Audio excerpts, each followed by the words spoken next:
Call the regular governing board meeting of the Jefferson Elementary School District to order at 7:01 p.m. Ms. Coveray, can I get members present, please? Aaron Rashba, Here. Shakil Ali, Here. Anthony Sujisaka. Manufo Leah Inga Anuai is not present. Andrea Jordan. Here.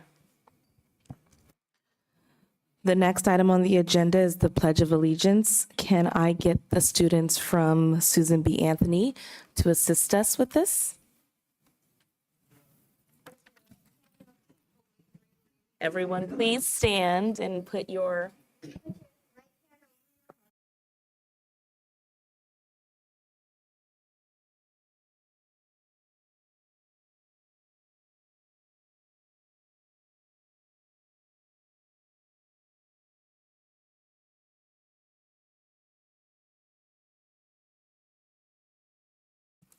Thank you. We're going to move on to the next item on the agenda, approval of the agenda. Are there any comments or questions from board members? And if not, I'll entertain a motion. I move that we approve the agenda. I second. We have a first and a second. All those in favor, say aye. Aye. Aye. Agenda is approved. Moving to my favorite part of this agenda, special presentations from our Susan B. Anthony community.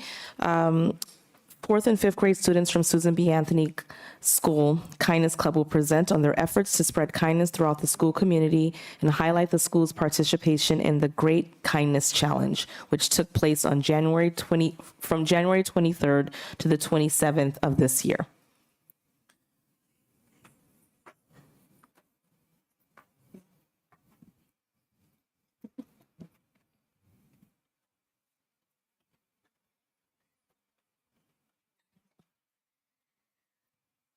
Hi, I'm Grace, a fifth grade student at Susan B. Anthony Elementary School. Today we will be talking about Kindness Club and the Great Kindness Challenge.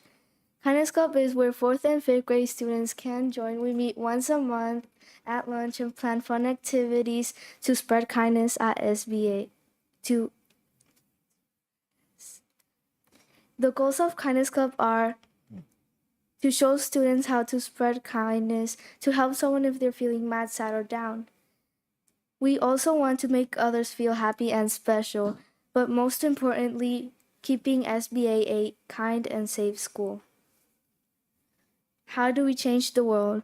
One random act of kindness at a time. Thank you.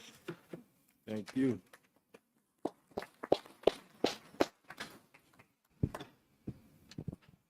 Hello, I'm Luna, a fourth grade student at SBA. Today I'll be talking about what SBA's Kindness Club does. Kindness Club does many things. One thing we do is go into younger grades and do read alouds. We also do activities that make people feel happy at school. Kindness Club also reads quotes of the day at our morning meetings. We also prepare materials for school-wide events and activities. My favorite thing about Kindness Club is Safety Patrol. Safety Patrol helps younger students to their line. It is important in the beginning of the school year because students didn't know where to go on campus since it was their first time at SBA.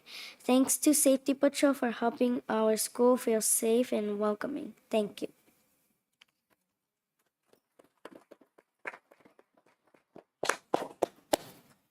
Hi, my name is Jeremy. I'm a student and I'm in fifth grade.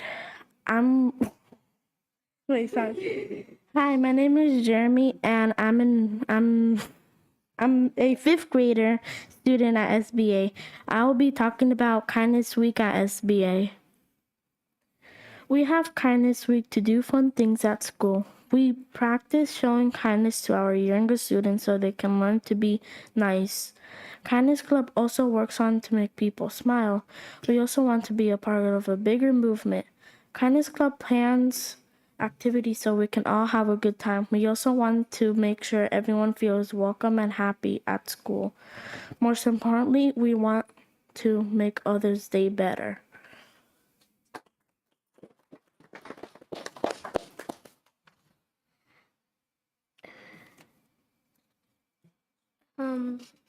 It has Luna on here.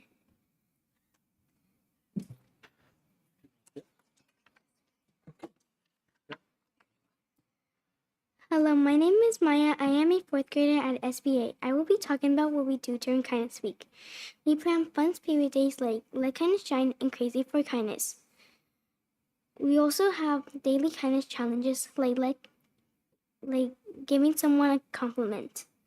During lunch, we have fun activities to go with that day's theme.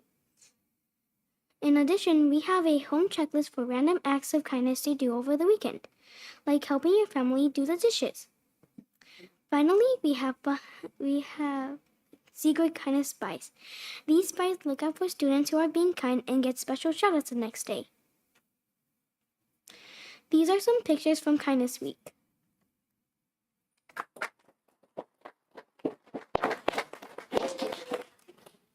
Hello, my name is Julian, a 5th grade student at Susan B. Anthony. I will talk about what we like about Kindness Club. First, we love helping others. Secondly, we enjoy making people smile. We also like making everyone feel welcome. Finally, our goal is to make sure everyone is special.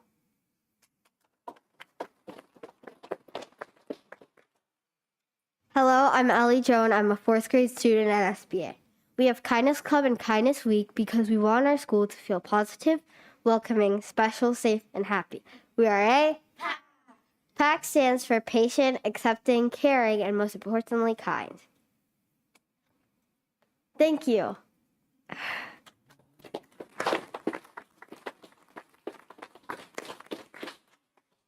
Thank you so much. Are there any questions or comments from fellow board members? If so, let's start off on my left-hand side. Sorry, I got this little weird mic here. So first of all, fantastic job. We always love hearing what's going on in our school sites and especially hearing from the voices of the students. So I had a couple questions. First of all, I'm just actually curious, how many people are in your club? Like 56 to 55. That is the largest elementary school club I've ever heard of.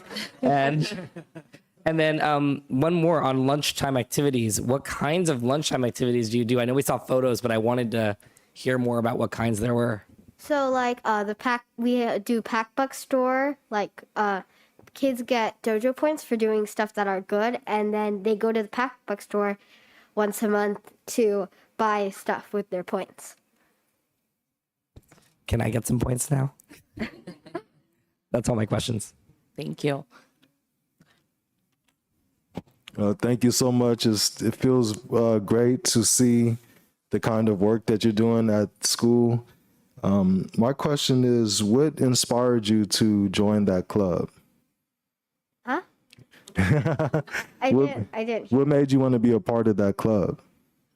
Well, I heard that Kindness Club was helping TK in kindergarten, so that's why I decided to join. We also put cards and Kindness Matters bracelets on your desk. All right. Thank you.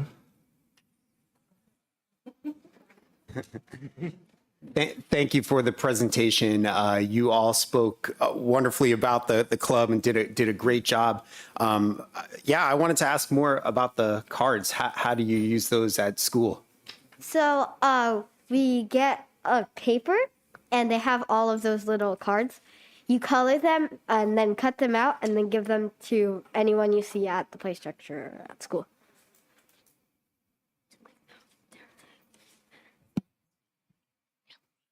Sorry. Actually, Trustee Lee's actually brought up another question that I had, and I want to give her the last question and speaking point. So last thing I have to ask was who/what started Kindness Club?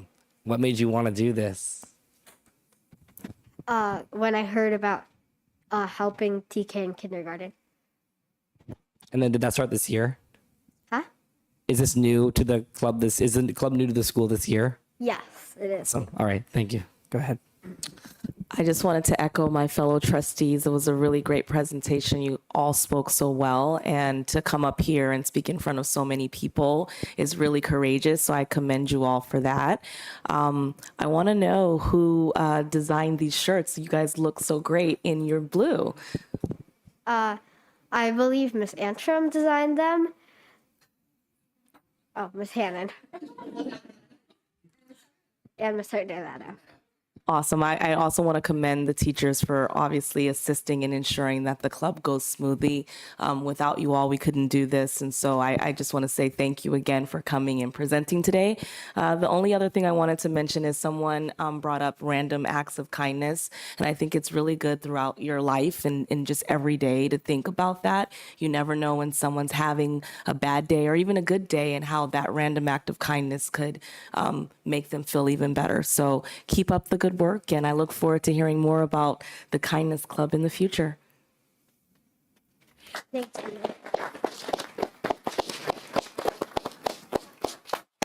So with that, if you'd like to stay up there, we're going to be passing out some certificates. I'll have my fellow board trustees assist me with this. So when you get your name called, a trustee will come over and give you a handshake and your certificate.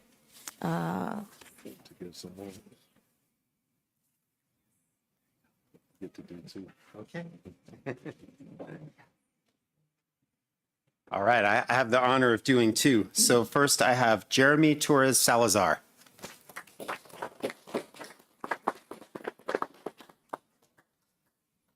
And next I have Julian Gonzalez.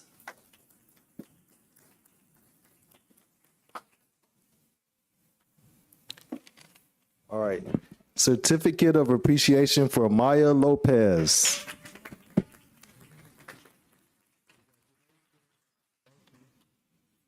And I have a certificate of appreciation for Luna Reyes Cruz.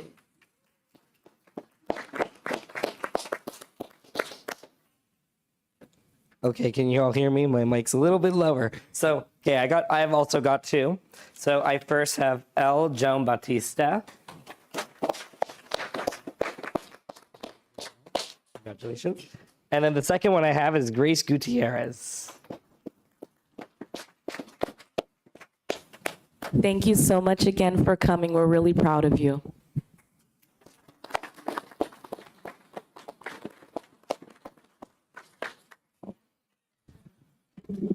Superintendent Vidales, did you have any comments to say?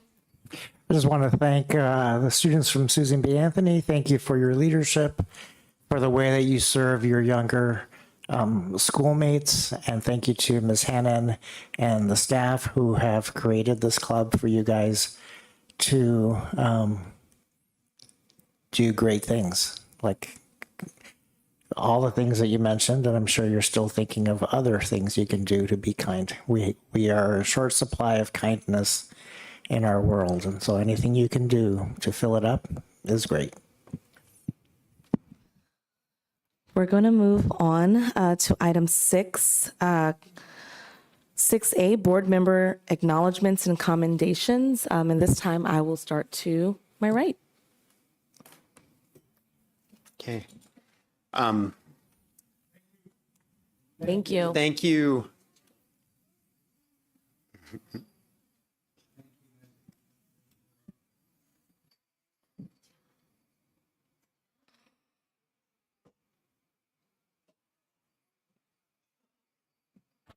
Good job, students. All right. Thank you again, SBA. That was wonderful. Okay. Well, I wanted to thank Woodrow Wilson Elementary for hosting a meeting yesterday of the Governor's Advisory Council on Physical Fitness and Mental Well-Being. I thought that Principal DeLonda did a great job hosting this group. And we, as board members, had the honor to be there at the end and watch some of the fifth graders participate in the Fit Kids program. And it was an honor to meet the first partner of California, Jennifer Siebel Newsom, and honored that she and the advisory council met at Woodrow Wilson and got to see one of our district schools in action, and very uplifting seeing the fifth graders participate in the program. And I want to thank Fit Kids for supporting Woodrow Wilson and our district through the program. That's all I have. All right, thank you. I would like to acknowledge and also commend the administration. First and foremost, Superintendent Vidales. We had an unfortunate passing of a student in one of our schools, and all the assistant superintendents were on duty to provide assistance and support at the school, TR Policita. And I also would like to commend the Daly City Partnership Collaborative, our second home, and JFK Elementary School. They had a pop-up clinic today, a vaccination clinic for COVID-19 and flu. And it was an overwhelming success. So I'd like to commend them as well. Thank you. Oh, you guys stole mine. Yeah, so at first I wanted to say thank you to Woodrow Wilson for hosting us with First Partner. I also wanted to echo what Trustee Ali said about our sincerest condolences to that family and the other families that attend that school. Yeah, that's, again, working at a school myself, a middle school specifically, that really hit me hard when I first got that notification. So I couldn't say I have any words, and I wouldn't wish it upon anyone, but we'll get through it. In the spirit of not repeating what my fellow trustees have said, I echo their sentiments. We are here for our community in any way that we can. And I did also attend with my fellow trustees at Woodrow Wilson, and it was really a great experience to see the children in action. I think a part of that after we had looked at the children going through the program and what it entails in terms of the activities, we were able to also go into a classroom and see Unit 1 of Ethnic Studies and what the outcome of that was. And I thought that it was just amazing to just truly see our students in action, how they are taking in the information that they're receiving and the outcomes of that, how they're changing their day-to-day or their conversations or their interactions with others because of that. And so I'm really excited. I know we talked about having someone come and present some more information on that. I would really love for everyone on the board to see how ethnic studies is truly coming through our schools, even if not in every class, even if only an elective at this time, how it is truly making a difference. And so look forward to hearing and seeing more of that at future board meetings. With that, we're going to move on to item 6B, superintendent comments. Thank you. So we heard from some of you referencing the unfortunate incident at one of our middle schools this week. And I would just like to commend and acknowledge the efforts of Ms. Jennings, who's here today, principal of TR Policita. She acted in a very wise and professional manner in the midst of a very painful and difficult situation. Thank you also to Ms. Scott and Mr. Valenti, who were there to provide emotional and administrative support to the school as this was unfolding. And especially don't want to forget Ms. Martinez and her counseling team who were present throughout that day and throughout this week at the school site, supporting, grieving, and working through the different issues. So we have a strong team, and it's unfortunate that we can recognize the strength of our team mostly in moments of crisis and difficulties. And so we did have an opportunity to experience that this week. On other notes, the visit from First Partner Newsom was great. I got to learn some things about the PE program that they're utilizing at Woodrow Wilson and at least one other school site. And look forward to bringing the full board up to speed on that and see how there might be interest from other sites to partake in that program. It seemed very well-rounded and more than jumping jacks and running the laps. So anything we can do to get more than that is great. Thank you. Thank you, Superintendent Vidales. We're going to be moving on to the consent agenda. The administration recommends approval of the starred items on the rest of the agenda. Do I have a motion or any comments? My motion to approve. Second. This will be a roll call vote. Ms. Kovare, could you assist with this? Mr. Rashba, Aye. Mr. Ali, Aye. Mr. Sujisaka, Aye. Ms. Jordan, Aye. Motion approved. We'll be moving on to item 7C, which is resolution number 230208 to excuse Manufo Liaiga Anoa'i from regular board meeting January 18th, 2023. Are there any comments or questions? If not, I will entertain a motion.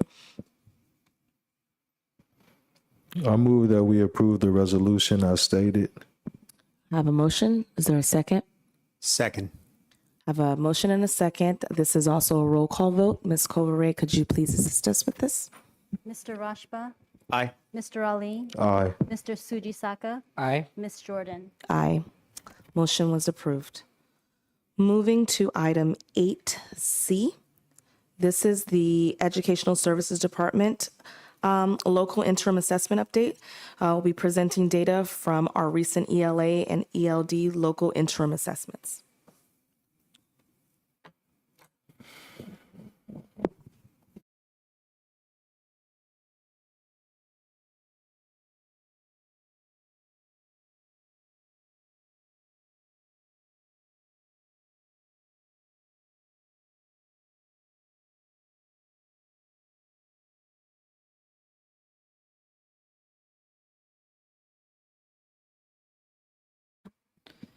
Testing. All right. Good evening. Thank you for allowing us this time to present to you on our local assessment data. I'm here with Miss Jessica Pace, who will also be speaking to the second half of the presentation.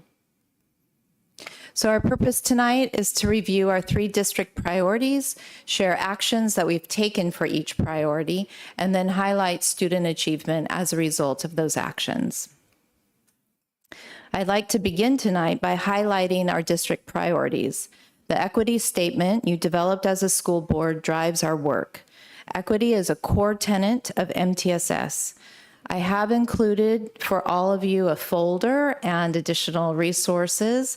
So in that folder is a copy of the California MTSS framework. Please note, when you have a moment, that equity is included in statements that define each of the 5 domains. Our 3 district priorities, UDL, collaboration and teaming, and the ELL engagement strategies are all components of our MTSS framework. So if equity is a priority, UDL is a must. This excerpt is from this article written by Katie Novak in March 2022. UDL is a framework for designing learning experiences so students have options for how they learn, what materials they use, and how they demonstrate their learning. When implemented with a lens of equity, the framework has the potential to eliminate opportunity gaps that exclude many learners, especially those who have been historically marginalized. If we want all students to have equal opportunities to learn, we have to be incredibly purposeful, proactive, and flexible. UDL creates a learning environment that is the least restrictive and most culturally responsive, trauma-informed environment for all students. So I'd like to take a moment to dive deeper into the UDL guidelines. The UDL guidelines are organized both horizontally and vertically. Vertically, the guidelines are organized according to the 3 principles of UDL: engagement, representation, and action and expression. These principles are broken down into guidelines, and each of these guidelines have corresponding checkpoints that provide more detailed suggestions. The guidelines are also organized horizontally. The access row includes the guidelines that suggest ways to increase access to the learning goal by recruiting interest and offering options for perception and physical action. The build row includes the guidelines that suggest ways to develop effort and persistence, language and symbols, and expression and communication. And finally, the internalize row includes the guidelines that suggest ways to empower learners through self-regulation, comprehension, and executive functions. So taken together, the guidelines lead to the ultimate goal of UDL: to develop expert learners who are each in their own way resourceful and knowledgeable, strategic and goal-oriented, purposeful and motivated. So to be clear, UDL is not a separate program. Rather, it's a culmination of best practices to consider during the lesson planning process. As stated on the CAST website, and CAST is the nonprofit education research and development organization that created Universal Design for Learning Framework and the UDL guidelines. The UDL guidelines are not meant to be a prescription, but a set of suggestions that can be applied to reduce barriers and maximize learning opportunities for all learners. Many of our educators are already utilizing many of these practices already, and that has been evident during my Thursday site visits. Here is an example of a student goal sheet that Ms. Pace and I observed in a classroom last week. Students clearly understood the learning targets and what they needed to do to demonstrate their learning. To support our organization in the learning of the UDL guidelines, we have taken a multi-pronged approach. We developed parallel professional learning pathways for both our administrative team and our teaching staff. This book, the UDL Playbook, and corresponding online course is designed to support our school and district leaders in building the culture and systems necessary to support UDL using concrete tools and practical examples. The 8 modules help unpack the executive function of leadership and provide leaders with resources and strategies that foster reflection and drive continuous improvement. Our specific focus is on building inclusive school cultures, developing continuous feedback loops, and modeling UDL during staff meeting opportunities. The goal of this book, UDL Now, and corresponding online course is to give all teachers the foundation to be able to proactively design lessons and assessments that support and challenge all students in inclusive classrooms. The modules demonstrate how to incorporate the fundamental concepts of universal design for learning in the design of standards-based lessons, units, and assessments that consistently engage students in inclusive classrooms. By completing this course, our teachers will understand how to create learning experiences that guide students to identify their strengths, interests, and needs, problem solve, ask for support when appropriate, take academic risks, and challenge themselves to learn. In addition to these professional resources, we contracted with 2 highly sought-after keynote speakers, Caitlin Tucker and Mirko Chardin, both of whom co-authored books with Katie Novak, a well-known and respected UDL leader. When asked for feedback, 78.1% of our staff said that Caitlin Tucker's keynote helped them better understand the connection between UDL and blended learning. When asked for feedback after our recent January Institute Day, 68.9% said that Mirko Chardin's keynote helped them better understand the connection between equity and UDL. Now focus on priority 2, collaborative teacher teams. So our newly formed district collaborative teacher teams are organized by grade level in elementary school and by content level in middle school. We have 20 teacher leaders along with our 5 assistant principals and deans who have committed to monthly meetings with both myself and Tony Baroni to develop their own leadership skills. These teacher leaders and school administrators have led 3 district collaborative team meetings to date and have 1 more scheduled for March. We have collected staff feedback after each of the 3 collaborative meetings, and I'd like to share that data with you. After the August Institute Day, 88.2% of staff indicated a better understanding of the what, why, and when of collaborative teams. After the November meeting, after school collaborative meeting, 82.4% of staff indicated a positivity regarding this new district team structure. And after the January Institute Day, 85.7% of staff indicated that the meeting provided them with an opportunity to collaborate on a common lesson, share best practices, and/or develop a strong sense of teamwork. Our teacher leads have been able to work with their teams to develop a shared agenda. Here are 4 examples, and please note the team building activities, the identification of team core values, the focus on UDL, highlighting goals and objectives, and providing teacher choice. And now I'd like to turn it over to Ms. Jessica Pace. Great. Thank you, Ms. Scott. So I'd like to share with you some of the work that we've been doing around Priority 3, English Learner Strategies.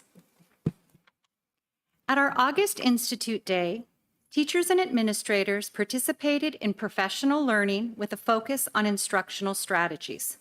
Some of the strategies learned were lines of communication, my turn, your turn, echo response, think, pair, share, and the use of sentence frames. Each school site selected 2 focus strategies to increase student discourse and academic conversations.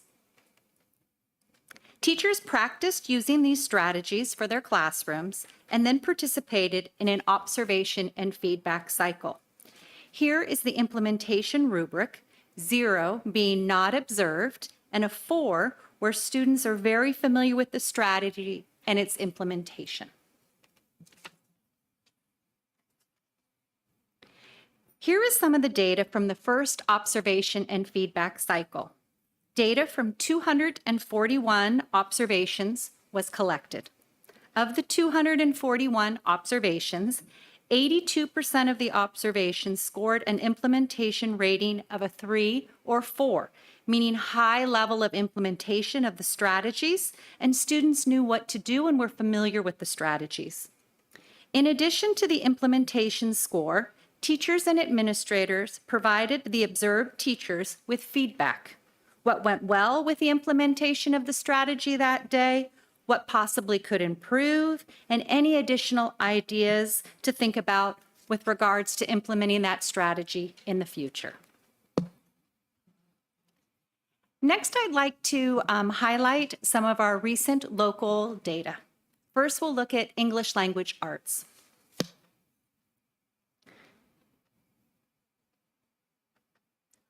On this first slide, there are results of our benchmark interim for our 3rd graders. Students took this assessment back in November.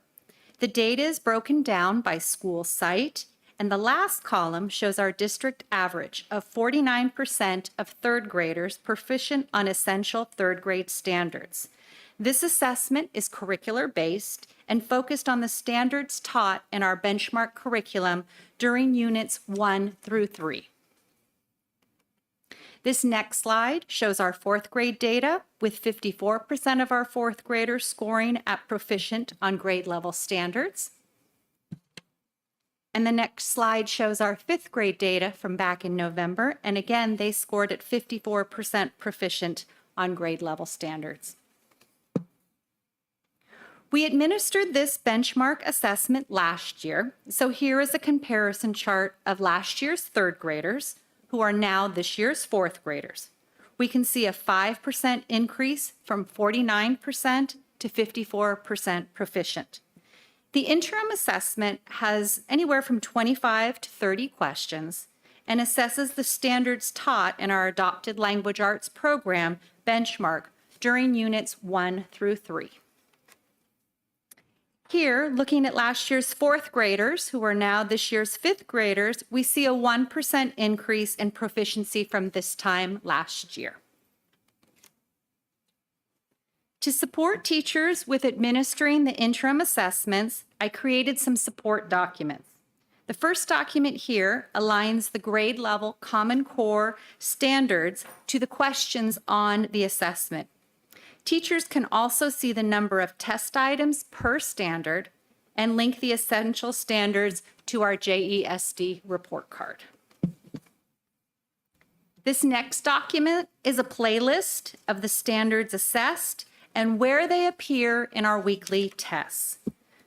This way, if I'm a teacher and I'm teaching reading literature standards 4.1 to my fourth graders, I can see where standard 4.1 is being assessed in the weekly test and assign these test problems to gather some formative assessment data. The third document is a link to the standards to the lessons in benchmark. Again, if I'm a fourth grade teacher, I'm teaching reading literature standard 4.1, I can see all of the lessons where standard 4.1 is being taught and focus on teaching these lessons so my students have many opportunities to master these standards. For the first time, we administered a 6th to 8th grade local English Language Arts Unit 1 assessment using our adopted ELA curriculum Study Sync. 46% of 6th graders who were tested scored proficient, 51% of 7th graders who were tested scored proficient, and 55% of 8th graders who were tested scored proficient. We're excited that this year we also added English language development assessments. Here are some of our data. We collected kindergarten through 5th grade student data from 653 English language learner students from our October unit assessment. And from that, you can see 55% of the EL students scored proficient on the ELD standards that were assessed. Here are our scores for our middle school Study Sync ELD Unit 1 assessment. EL students are grouped based off of their language proficiency, and students take the assessment that matches their language proficiency. So students who are a beginner took the beginner test, or intermediate or advanced, and based off of their grade level. So you can see which sections there we had and their scores. So we have some additional actions that we are undergoing to support our English language learners. First off, we have EL support teachers this year at our school sites supporting our level 1 and level 2 students with their daily ELD instruction. We also are providing ongoing professional development. We have a cohort of teachers partaking in our systematic ELD designated training, as well as our school sites are using the EL modules to work on developing EL strategies. And to support our newcomer students and our LPAC level 1 students, we have a tier 2 intervention, a language and literacy computer-based program.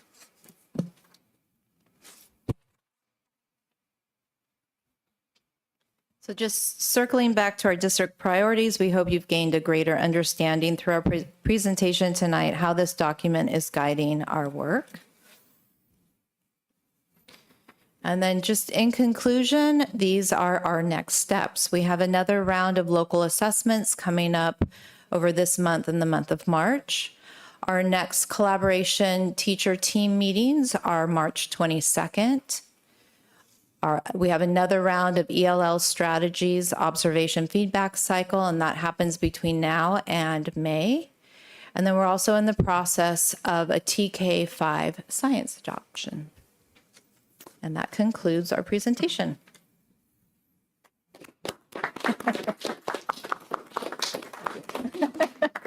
Thank you both so much. That was really, really knowledgeable and insightful.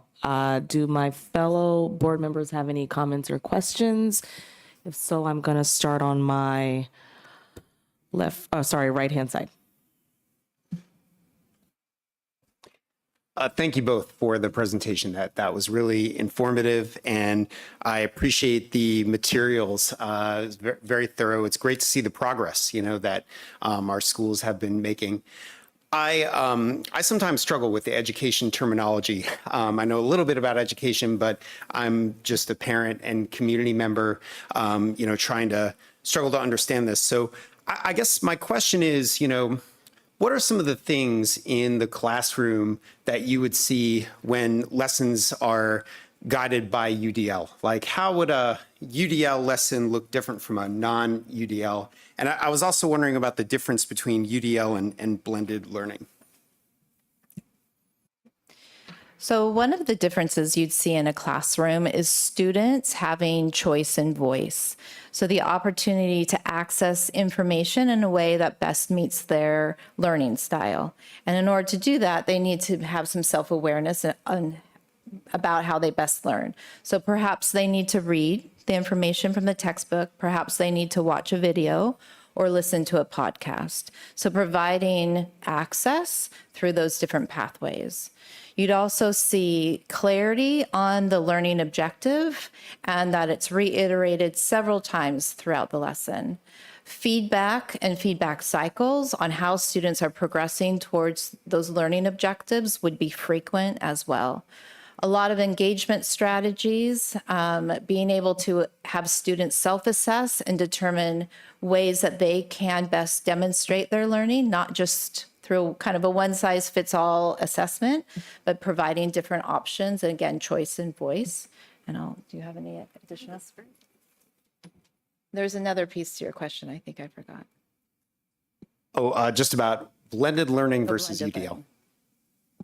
They're very similar. Blended learning really looks at learning both online and offline and providing more of station rotation. So students, again, are moving around, have choice within that, but it's just a blend of both online and offline learning. So sometimes they'll be working with a teacher in a small group, while another group is working perhaps on a intervention resource online, and then perhaps accessing the textbook.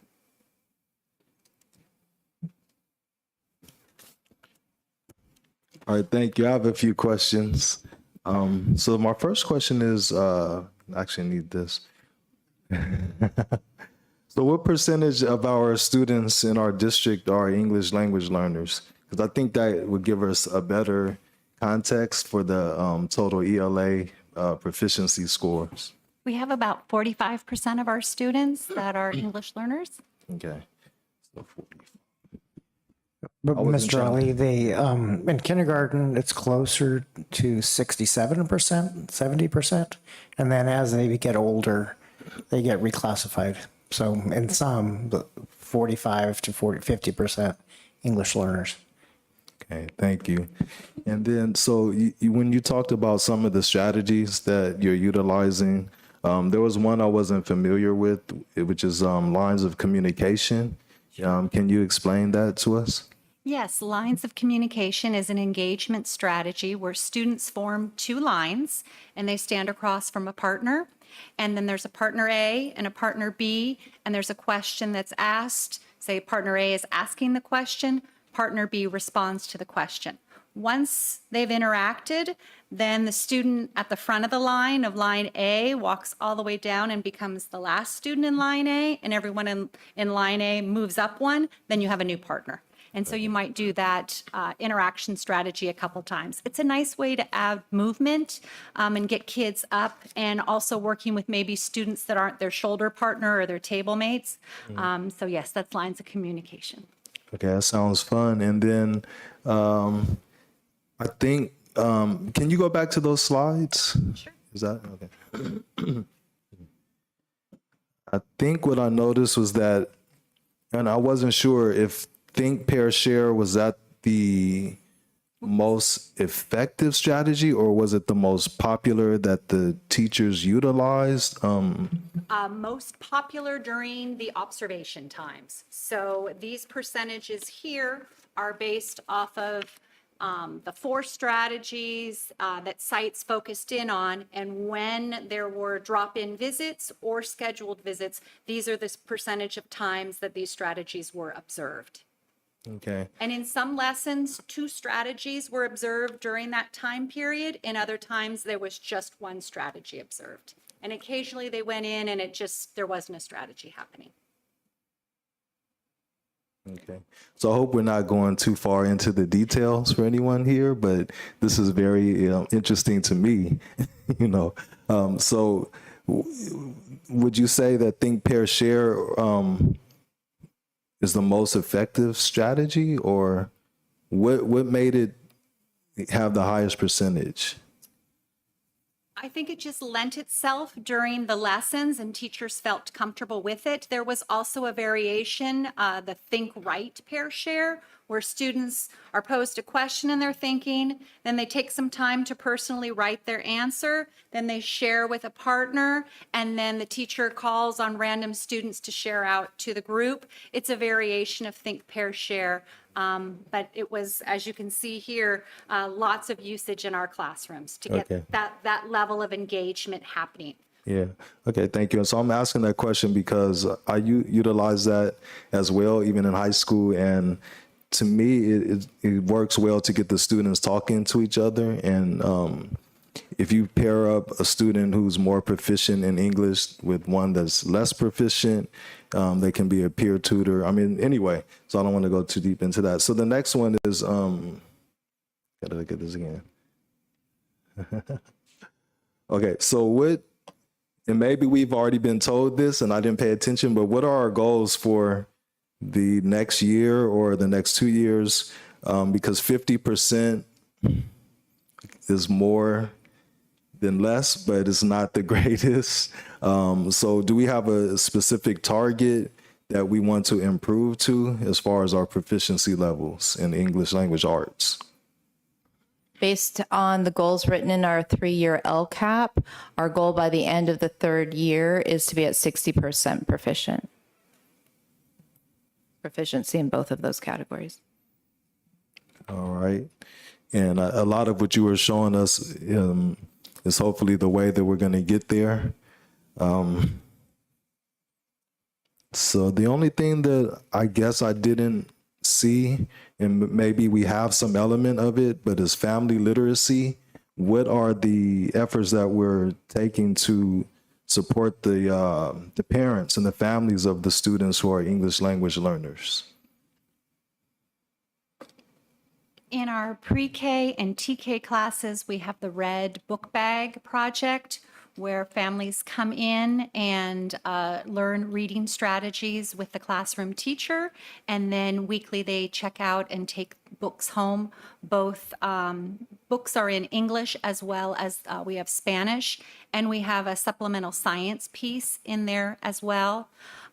That goes home to all students, so not just targeting EL students, but as Mr. Vidales has pointed out, we have a large percent of our preschool TKK students who are EL students. So that's one strategy that we utilize to address that. Okay. Excuse me. I think a couple of years ago, did you bring those bags to us? Okay, yeah, I remember that now. Okay, thank you. Yeah, I don't have any other questions. Thank you.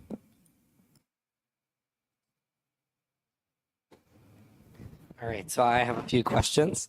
First, on the comparison data, it shows that some of the schools have increased, and overall, as a district, we've increased, but yet we see that some of the schools, and actually I think a decent number of them have decreased, or not a decent, less than 50%, but some of them have decreased. So what are our next steps to address the schools that decreased? We've been working closely with our 3rd through 5th grade teachers. The resources that I shared here as support documentation are not only created for our interim that was for October, but our upcoming interim. And teachers have been collaborating during their teacher collaboration times to talk about their results. This data here, we do see some growth. We see some declines. We, don't have identified what is causing some of those ups and downs there. I'm just being candid with you. I don't know exactly what's causing that fluctuation. We're just keeping our eyes focused on continuing to have rigorous instruction and to assess every 3 units, so we really have some good data to be able to support our students. Excellent. Okay. My second question is actually based on the next document, or actually I think it's 2 slides. Yeah, one more slide, please. Yes, here. So you say that these plans are based on the standards, requiring mastery of every single standard of every single student would be almost impossible. How are we determining which standards are being assessed and for mastery specifically? So our benchmark curriculum has touched on most standards, but you can see some are weighted at a higher level. And our report card has chosen our essential standards that are like a staircase from kinder through 5th grade. So we're really encouraging teachers to focus in on those essential standards that are on the report card and also the heavier hitters that are here in the curriculum. So for example, something that is tested maybe 6 items versus something that is tested 1 time doesn't have the same weight. And that's why I did these correlations, so we could really drill down and see where do we want to spend our instructional minute time so that we're making the most of our time with our students. So just to be clear, so it's the computer program that determine which standards that we're doing, or do the teachers, or how are these, which ones are weighted more? Who chooses those, or how are those chosen? This is a curricular-based test, so the company has selected which ones are weighted with a higher level, but they used the research from the Common Core to look at which standards were essential, which is the same documentation that when we built our report card back in 2015, we utilized. So we found that there was a lot of correlation between where the program was focusing their attention on standards and where we wanted to. But we want teachers to be making these instructional choices, which is why all these documents have been created for them. Actually, that's where I was leading. And then I think, I forget where, it was that one with the sidelines with the 6th grade, 7th grade, EL, the basic, engaging, or no, keep going. It was this one right here. Huh? Oh, never mind. That answered my question right there because it says advanced. I was going to say I don't see advanced. These are based off of EL proficiency levels. So students who say we're in the bridging advanced might be high LPAC level 3s or level 4s that have not yet reclassified. Okay, thank you. And then, sorry, a couple more questions. The science adoption, who's involved? We have a teacher representative from each of our elementary school sites, and we have an ELD teacher as well as an RSP teacher. That group has met on several different occasions to take the 10 programs that were on the state approved list, look at our district priorities and bring that down to the 2 programs that we want to pilot. And our teachers are the voice. They're also communicating back with their school sites, inviting teachers in to come see lessons while they're teaching the 2 pilot programs, so that when we come back here in May with their recommendation, we hope to get that approved. So next year we'll have a new TK to 5 science program. Okay. And then my last question. So the strategies that were on that pie chart, those were based on the elementary schools. And hopefully, and just a really quick question. These are being used in just the general classrooms that are assisting everyone, not just EL students? Yes, these strategies are EL-focused strategies. Teachers learn them during their designated ELD trainings, but they're portable. So we're now taking them to integrated ELD time as well as across all grade levels, TK through 8th grade. And then, so that wasn't my question, but no, thank you for answering. My actual last question is, what strategies are we using in middle school, or are we measuring those? We are. At the time that I put together this presentation, I didn't have those observation sheets, but we do have a program called Elevation, where our school sites have focused in, and here are the names of the modules: fortifying student output with classroom chatter and fostering interactions through academic conversations. And those are our two areas that our middle schools this first round have been focused in on. And then we'll be moving on to newcomers and long-term ELs in our next cycle. Awesome. No further questions. Thank you. Now that you have that slide there, can you explain fortifying student output with classroom chatter? I wish this was my area of expertise, but I haven't been the point person for our middle school EL strategies. I'm going to be totally honest with you. So there were 6 strategies, 3 under each of those areas that teachers went into a computer program, Elevation. They watched video clips, read about the instructional strategies, then they went back to their classroom. One was on student discourse, which was really similar to like sentence frames and partner A, partner B. But for the actual specifics of the names of those strategies, I'm not sure. Thank you. Thank you for taking all the questions, fellow board members. No, but that was really helpful. I actually had some of the questions that I had were already answered. However, I did. One of them was about the strategies and the sites, and I saw only 4, and then you explained the other 2. So thank you for explaining that. On the ELA, English, the English language arts. I noticed that, let me find the slide. So for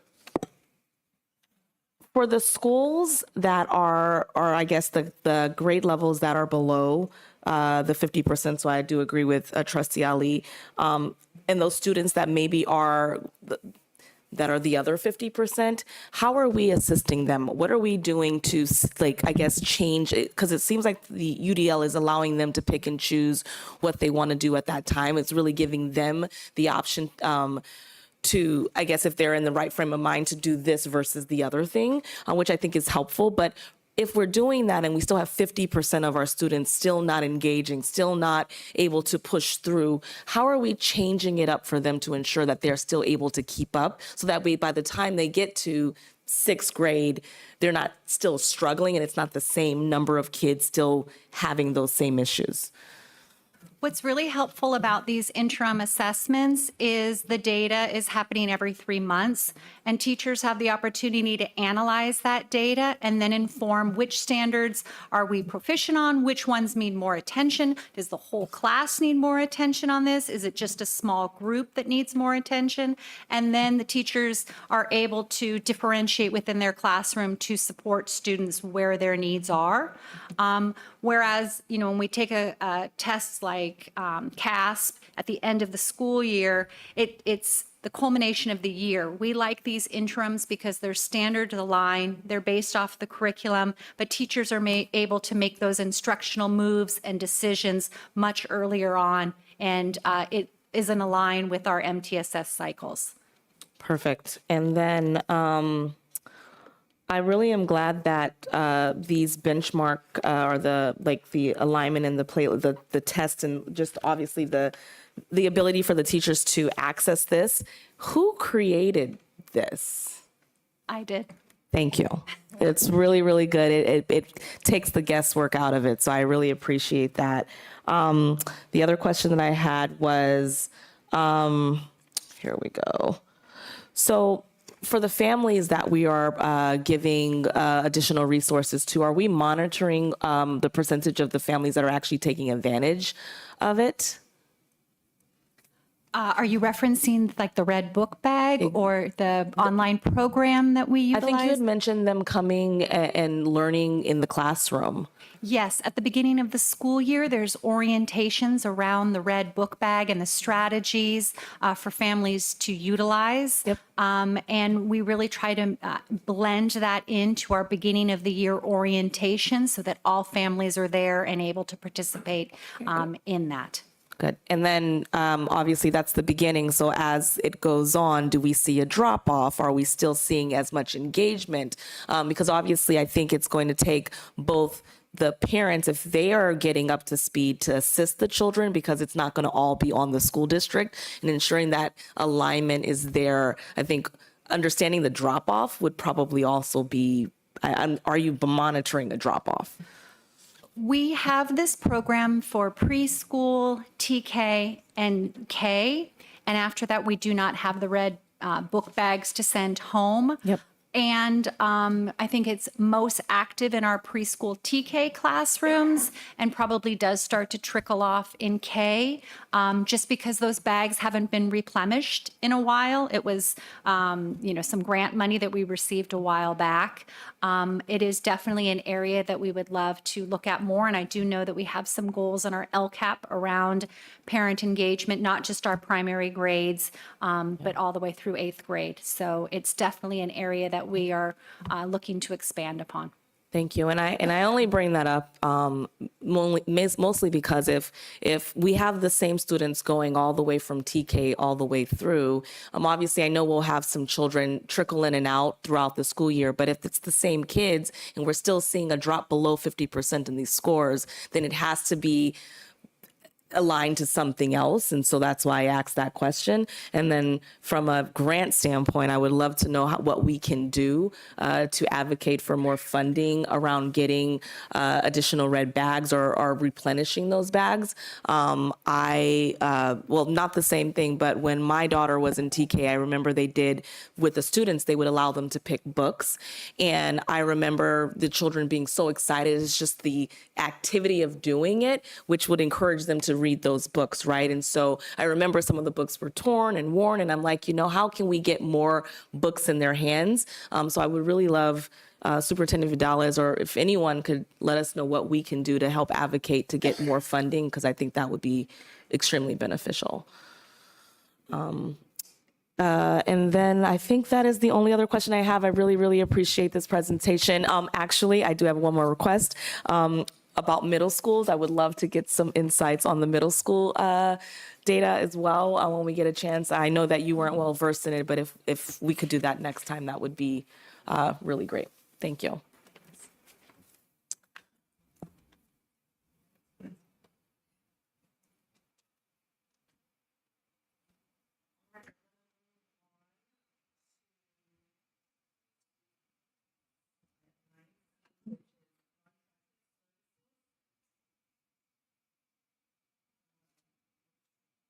Hopefully you guys can hear me now.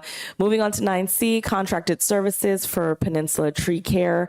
The administration recommends approval of the contract with Peninsula Tree Care Incorporated in the amount not to exceed $175,000 for emergency work and on-call services on removal of downed and hazardous trees and broken and split branches at all JESD sites. This will be funded by the General Maintenance Fund. Are there any comments or questions from fellow board members? Mr. Laro? Yeah, so I've looked back historically, and we have a $30,000 to $40,000 annual average that we would spend on the maintenance of trees, ensuring that they're trimmed properly and they're not a hazard to our students or the community. As you guys are all aware, we did have a very historic weather pattern that came through. So our annual average, we probably went about 5 standard deviations away from it, just to recover from that, right? So down trees, power lines, one tree fell on the building. our school site. And so 25,000 of it is routine work. 25,000 of it is work around the workforce housing project, and another 125,000 for emergency tree removal. So, so yeah, it was a lot for us to have to undertake. Any comments or questions from fellow board members? I was just wondering how many schools in the district about required attention around tree work? Every school site. So if there are no other comments or questions, I actually have a comment. When you asked that question, I wanted to say I hope every school site is having the trees looked at. And the main reason for that is because I am dealing with my own backyard tree situations. And even if you think the tree is safe, there could be, another storm or another rain, and then it falls, or just a gust of wind one day and it unroots from the roots itself. And so I'd rather be safe than sorry. And especially we've had one that has already fallen on a school. Luckily, we had another classroom to move those students to.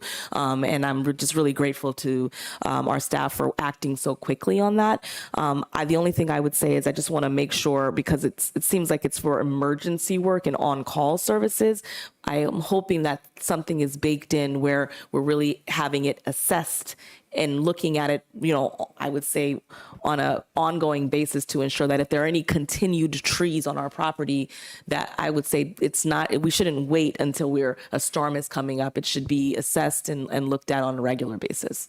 Yeah, so that $125,000 is that emergency work has already been done.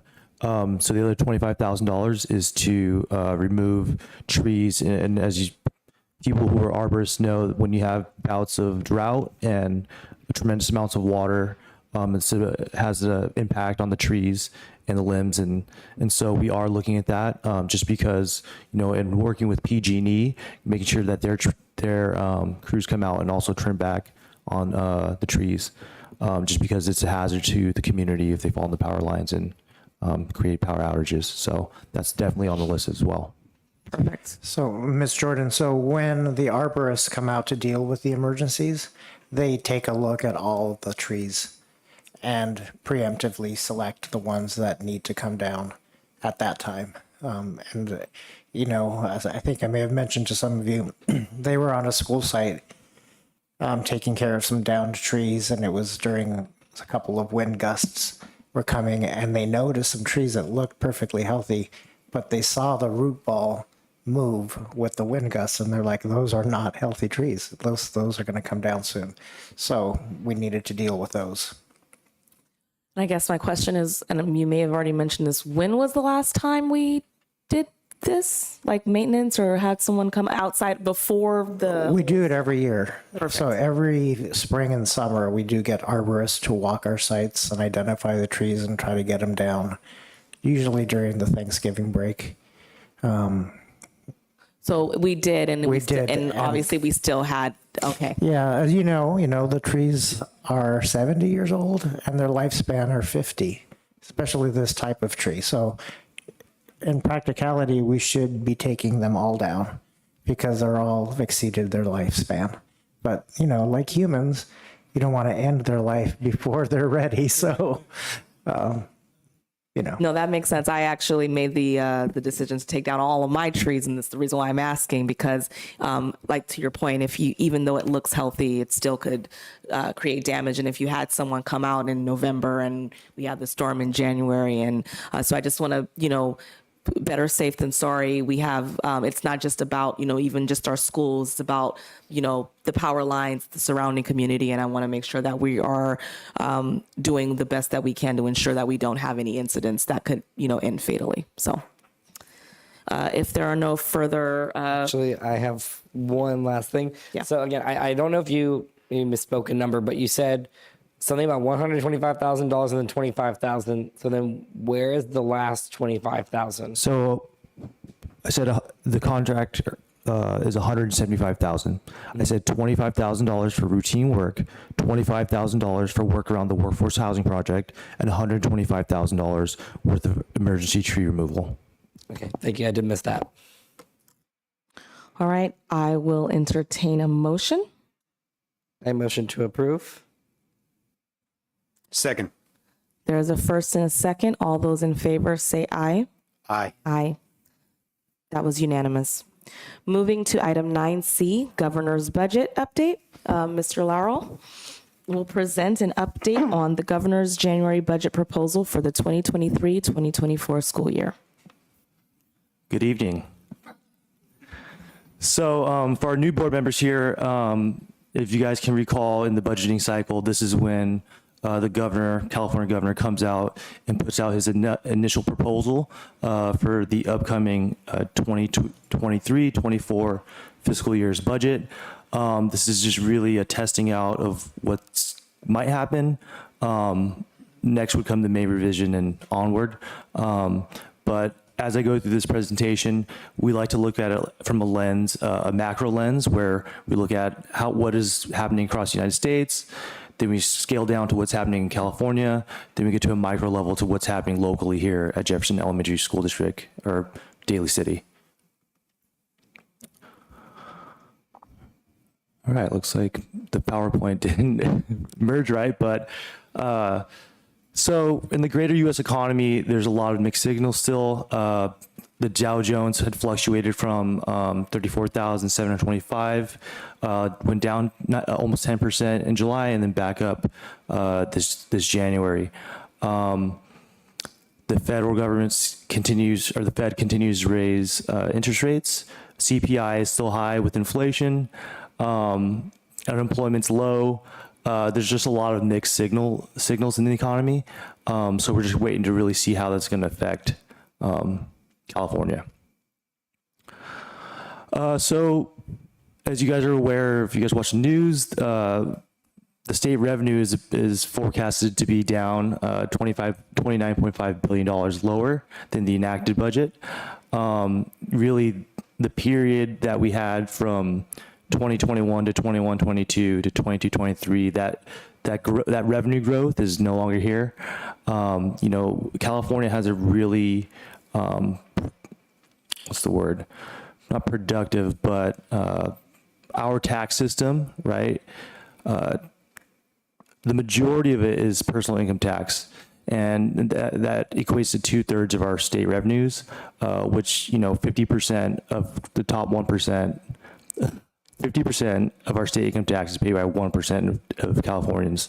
So anything that happens in the stock markets as it pertains to capital gains really can affect our budget. Luckily, I think the messaging in this proposal was that education wasn't really going to be affected, although there is some deficits in the revenues. A lot of the cuts was outside of Prop 98, which is the funding vehicle for public schools in California. But, you know, we're referring back to what's happening in the greater scheme of things. It's a lot of uncertainty, and we'll know a little bit more later as we go through the year. Okay, for our new members, this is Prop 98. So this is our main vehicle of how we're funded. We're in a test 1 cycle where we're experiencing declining enrollment. Test 2 and test 3 include average daily attendance in the calculations. Overall, there's a $1.6 billion decrease in Prop 98, which is 1.46%. If you really compare it to the 2022 Budget Act, that was $16.7 billion higher than the 2021 Budget Act guarantee. So, you know, to lose a $1.6 billion in Prop 98 total funding for California public schools, it's pretty good, right? If you, especially when you pull back the lens and you look at it over a multi-year period. And the K-12 share of Prop 98 is $95.8 billion. Okay, so the largest vehicle within Prop 98 is LCFF, right? So the governor's providing $4.7 billion for an 8.13 cost of living adjustment, right? So that's going to increase our revenues to the base. There's one thing I want to note, that this is just initial impressions. So it could really fall anywhere between 6 and 8%. This is still a really high COLA, and it would increase the base funding for our funding. Also, Prop 98, there's other COLAs for special education, child nutrition, California State Preschool Program, and the mandated block grant. In this budget, there weren't, as compared to last year's January proposal, there's not as many one-time restricted programs, right? A lot of the money is going towards the lion's share, LCFF, and funding the COLA. There was, though, a $1.2 billion reduction in the current year to the arts, music and instructional materials block grant. So that would reduce Jefferson Elementary School District's apportionment by $1.8 million from $3.19 million to $2.11 million. There's one thing I want to make note. That $1.2 billion that was reduced in our one-time arts, music, and instructional materials block grant, that money was pulled over and rolled into the 4.7 for the cost of living adjustment. So what they did was they took away one-time money to pay for something ongoing. So that's something to keep an eye on, right?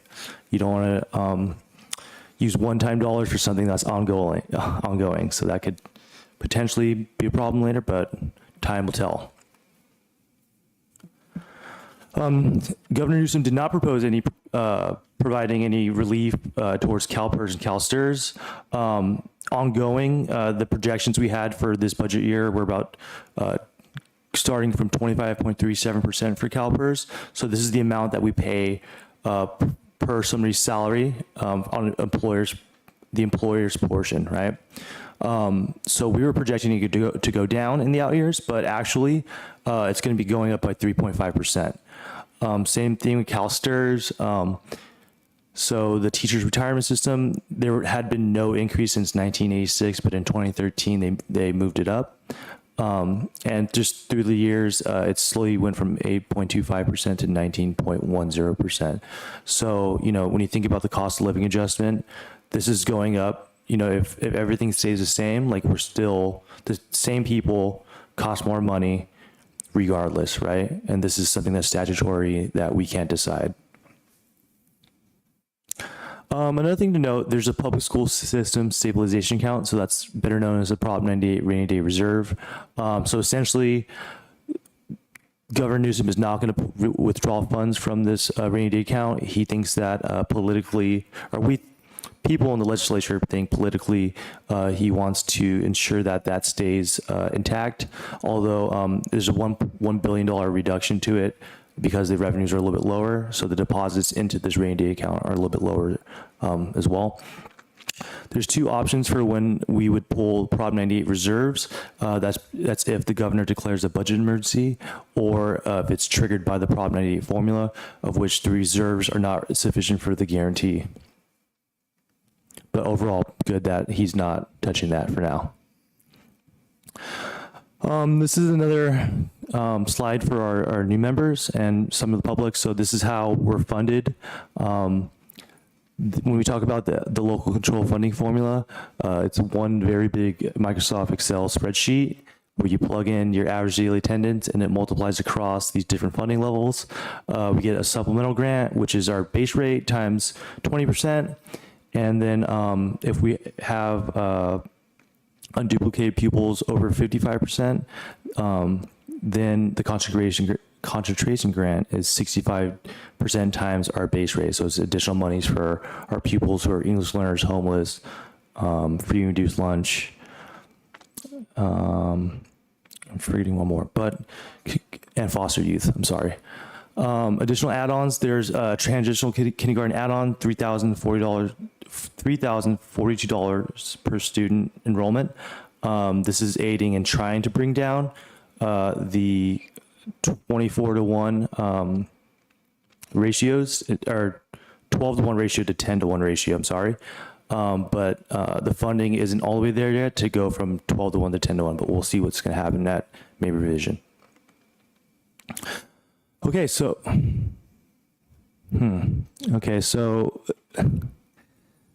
the formatting is a little bit off, but our total entitlement for the year base is $51.7 million. Our supplemental concentrated grants are $12 million, and total entitlement for the fiscal year 23-24 is $63.8 billion. some of the things I want to point out is our average daily attendance is at 92.86%. So students are in seats 92.86% of the time. Historically, the average is 96.20. Across the state of California, if you were 97%, like 5 years ago, that's like the gold standard, right? I think in prior years, it was always enrollment of our students going down, right?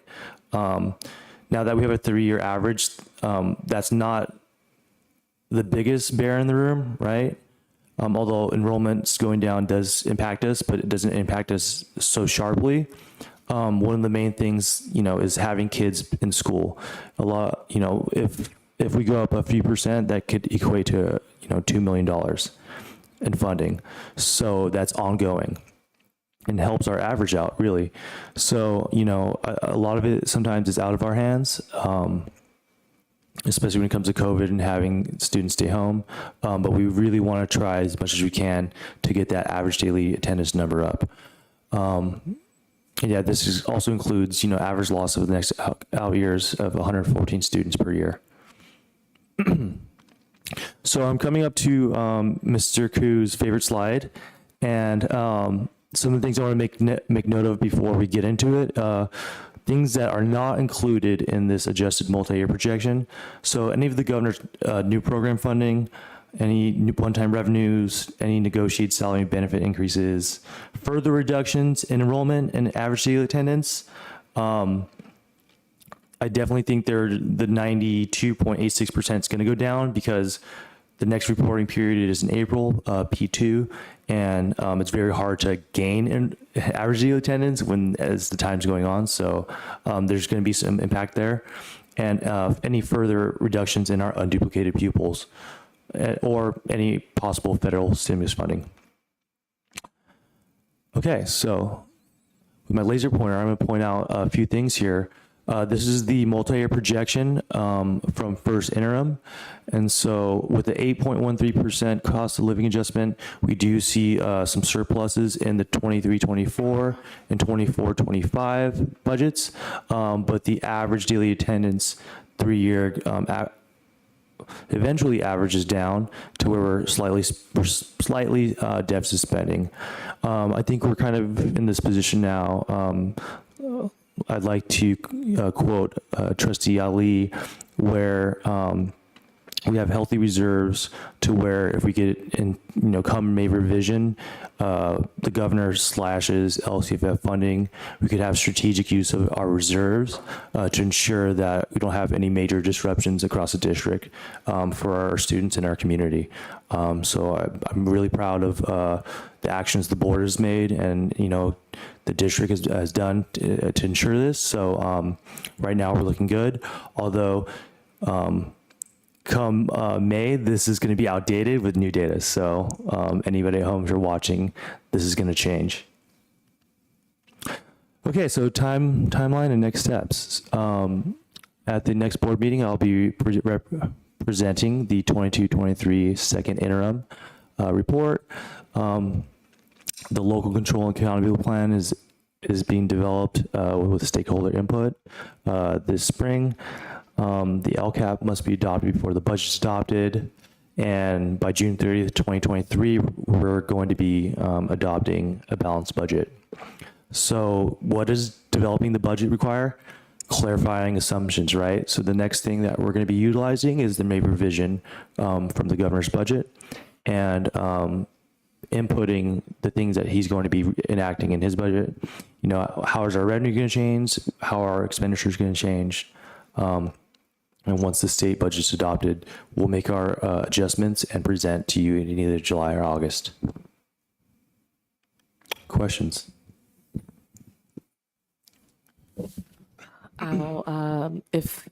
Do any of my fellow board members have questions? If so, I'll start on my left-hand side. So I just have one question. Which page was it? The average. So I remember at the last board meeting we presented, you said that our truancy rate was at 19 point something %, I believe, or I don't know what number that was. It was high, but then I remember Superintendent Vidal said that's actually low compared to other schools around it. But do we think that might also be part of why we are at 92%? I don't recall talking about the truancy rate. It was chronic absenteeism. Oh, yes. Students who've missed at least 10% of the school year. Yes. So, I think it's a multitude of things. It's one, the wake of COVID. And if, I think I'm speaking from my own personal anecdotes, right? Like you go to work or you go to school, unless you have a fever, right? Like if you have a cough or something, you just show up. And I think that the script really flipped on that. And parents want to make sure that their children are okay and they stay home, right?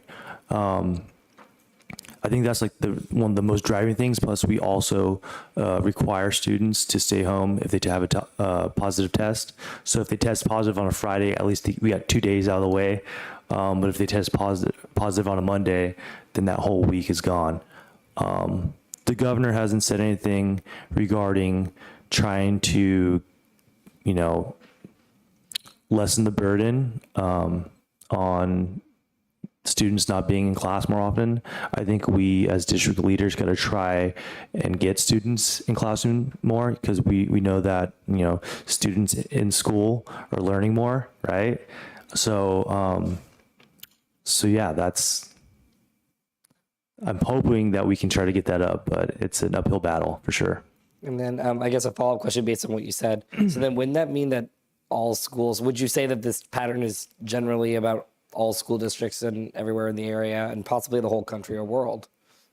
I mean, this is definitely pertinent in California. Like I said, the gold standard prior to 2020 was 97% attendance, right? That's like, whoa. But, having 96.2% average daily attendance, that's great. Across the state, sometimes our hands are tied. And, the governor and the legislature makes rules for us to follow. And so, yeah, having a low attendance rate isn't, just a Jefferson Elementary School District thing, right? It's across the state. Thank you. No further questions. I usually have all the questions on the budget, but they're covering it tonight. So thank you. Thank you. Yeah, I'm in the same boat. Thank you for a very thorough presentation. It sounds like, things could have been worse in the budget. We'll, I guess, wait and see. But all the information I feel is laid out pretty clearly. Thank you. Yeah, if there's one thing I learned in 1920 to 2021 fiscal years, right?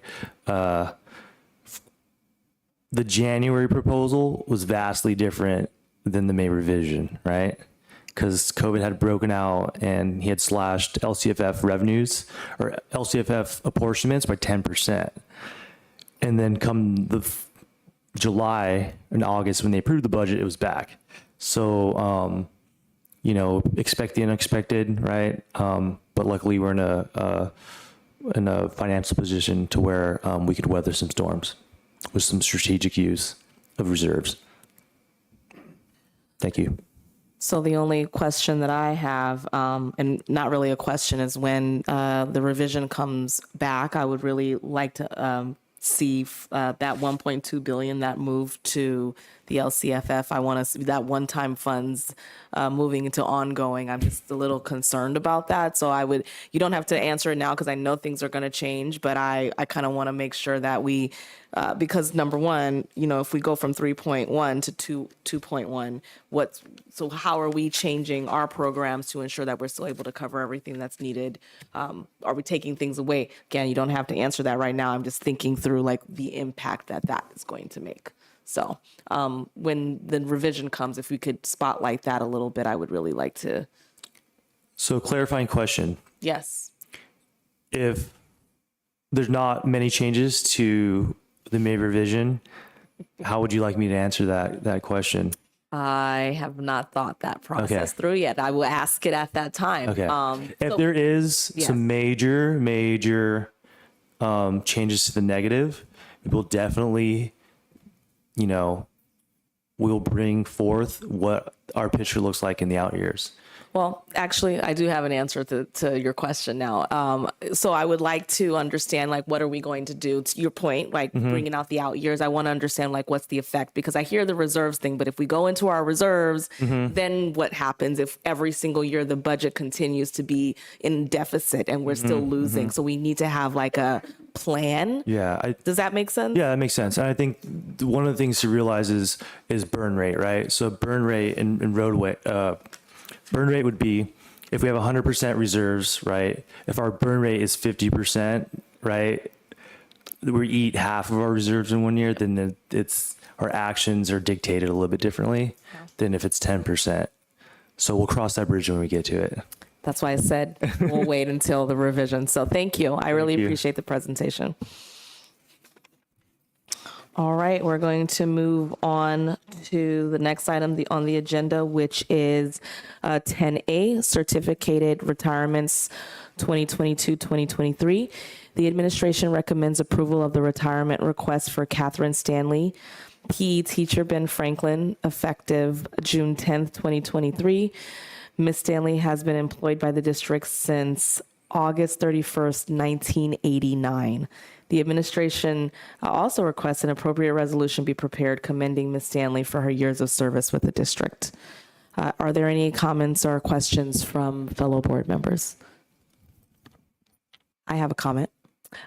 Ms. Stanley was my oldest daughter's PE teacher, and she actually got my daughter interested in track again. And so I'm very grateful to Ms. Stanley. And, 1989, that's a long time to have been employed with our district. And so she will be missed. And congratulations on your retirement. Oh. Yeah, I would just like to say thank you for her 33 years in our district, her hard work, her dedication to our students and the families of Ben Franklin. And she's just, a rock over there. So congratulations to Ms. Stanley, and appreciate that. Yes. If I may also make a comment. So I just wanted to also echo what everyone else is saying with thank you, Ms. Stanley, to your years of service. I know you knew my mom, who still currently works in the district, so I know that there is a long family history there. So thank you very much for your service. And with that, I will take a motion. Motion to approve. Second. There's a first and a second. All those in favor, say aye. Aye. That was unanimous. Congratulations on your retirement, Ms. Stanley. Superintendent Dallas, is there a way that we could get back our governance team guidelines back? Thank you.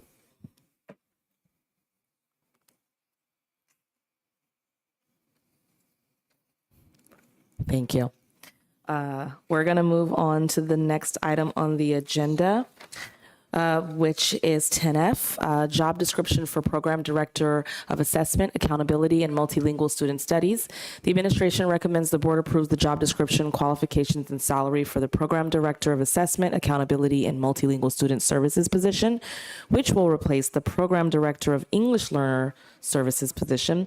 The Program Director of Assessment, Accountability, and Multilingual Student Services will be responsible for the essential duties of the current position, support school site and district staff to interpret student performance data, to improve academic achievement, and direct, coordinate, and oversee the implementation of federal, state, and county and district assessment programs and accountability measures as stated on the attached job description.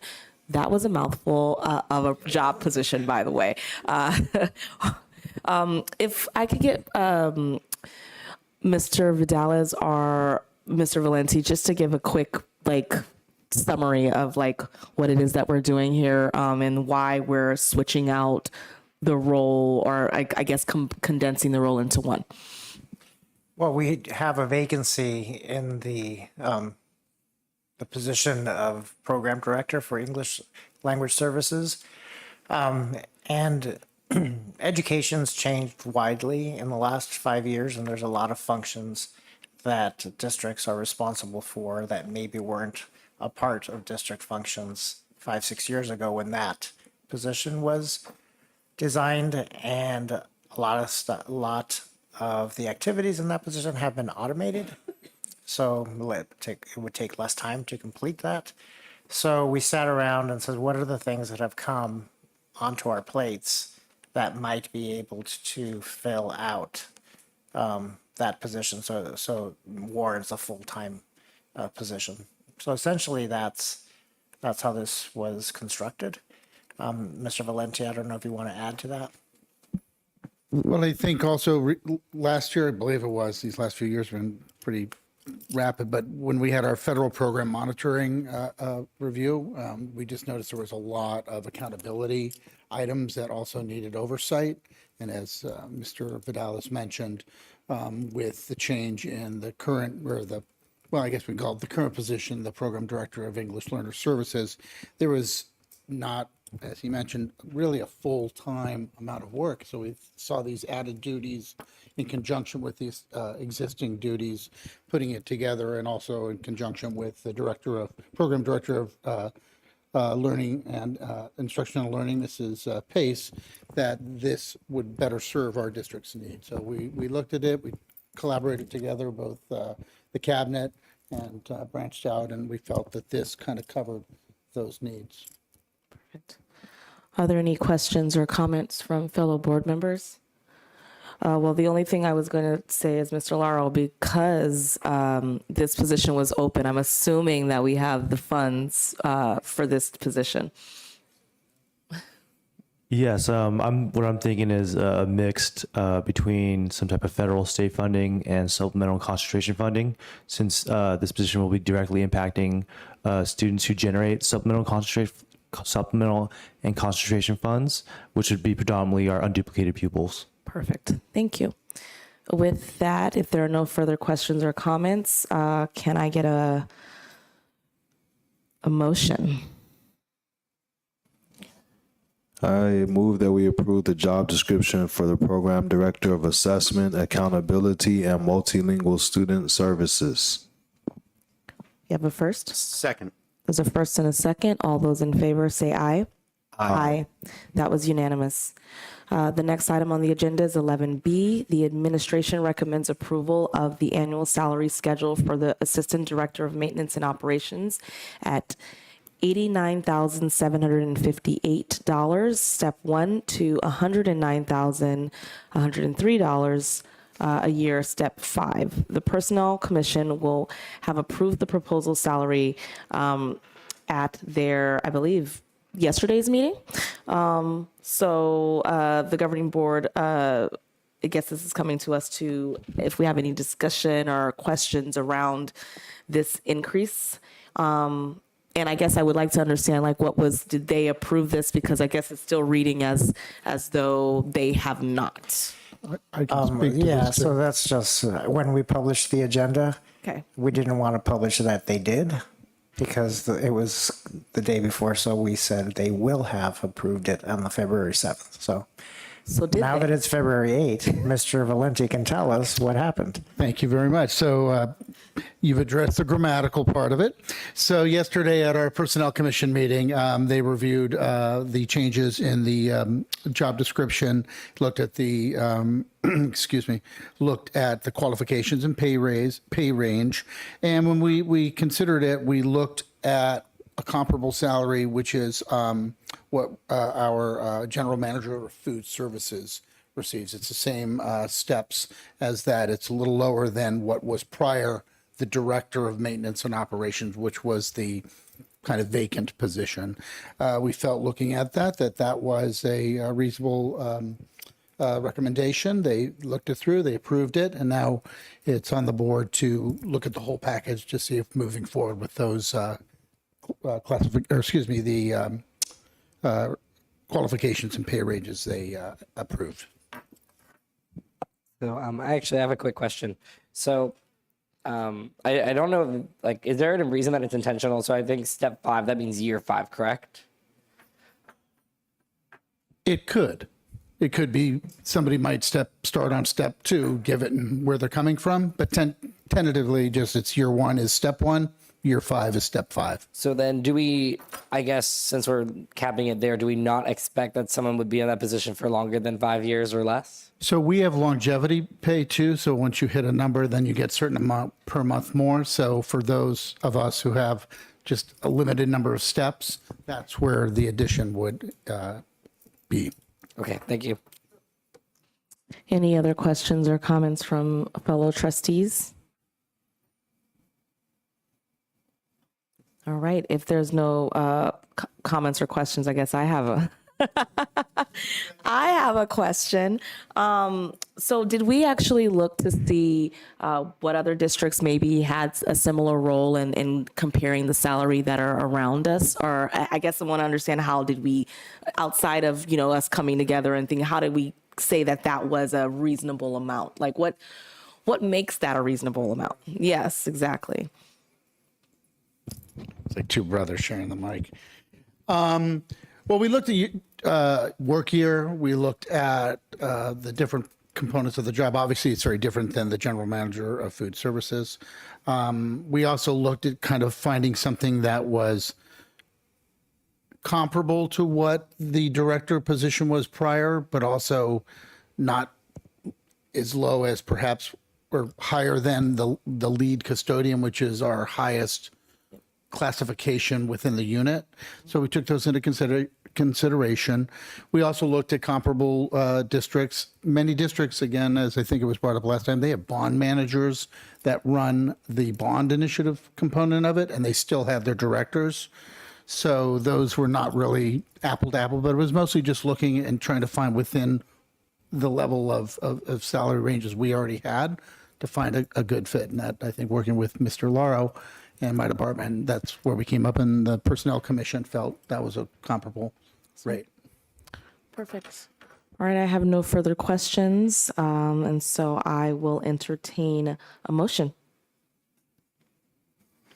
I will move to approve the annual salary schedule for the Assistant Director of Maintenance and Operations. I'll second. There's a first and a second. All those in favor, say aye. Aye. That was unanimous. Thank you. Moving on to item 12A, Board Policies, Administrative Regulations. The board will review and revise board policies and administrative regulations from the September 2022 CSBA board policy updates as stated in a second reading. Is there any questions, comments, discussion needed from the board? Seeing as there's none, I'll take a motion. Motion to approve. Second. There's a first and a second. All those in favor say aye. Aye.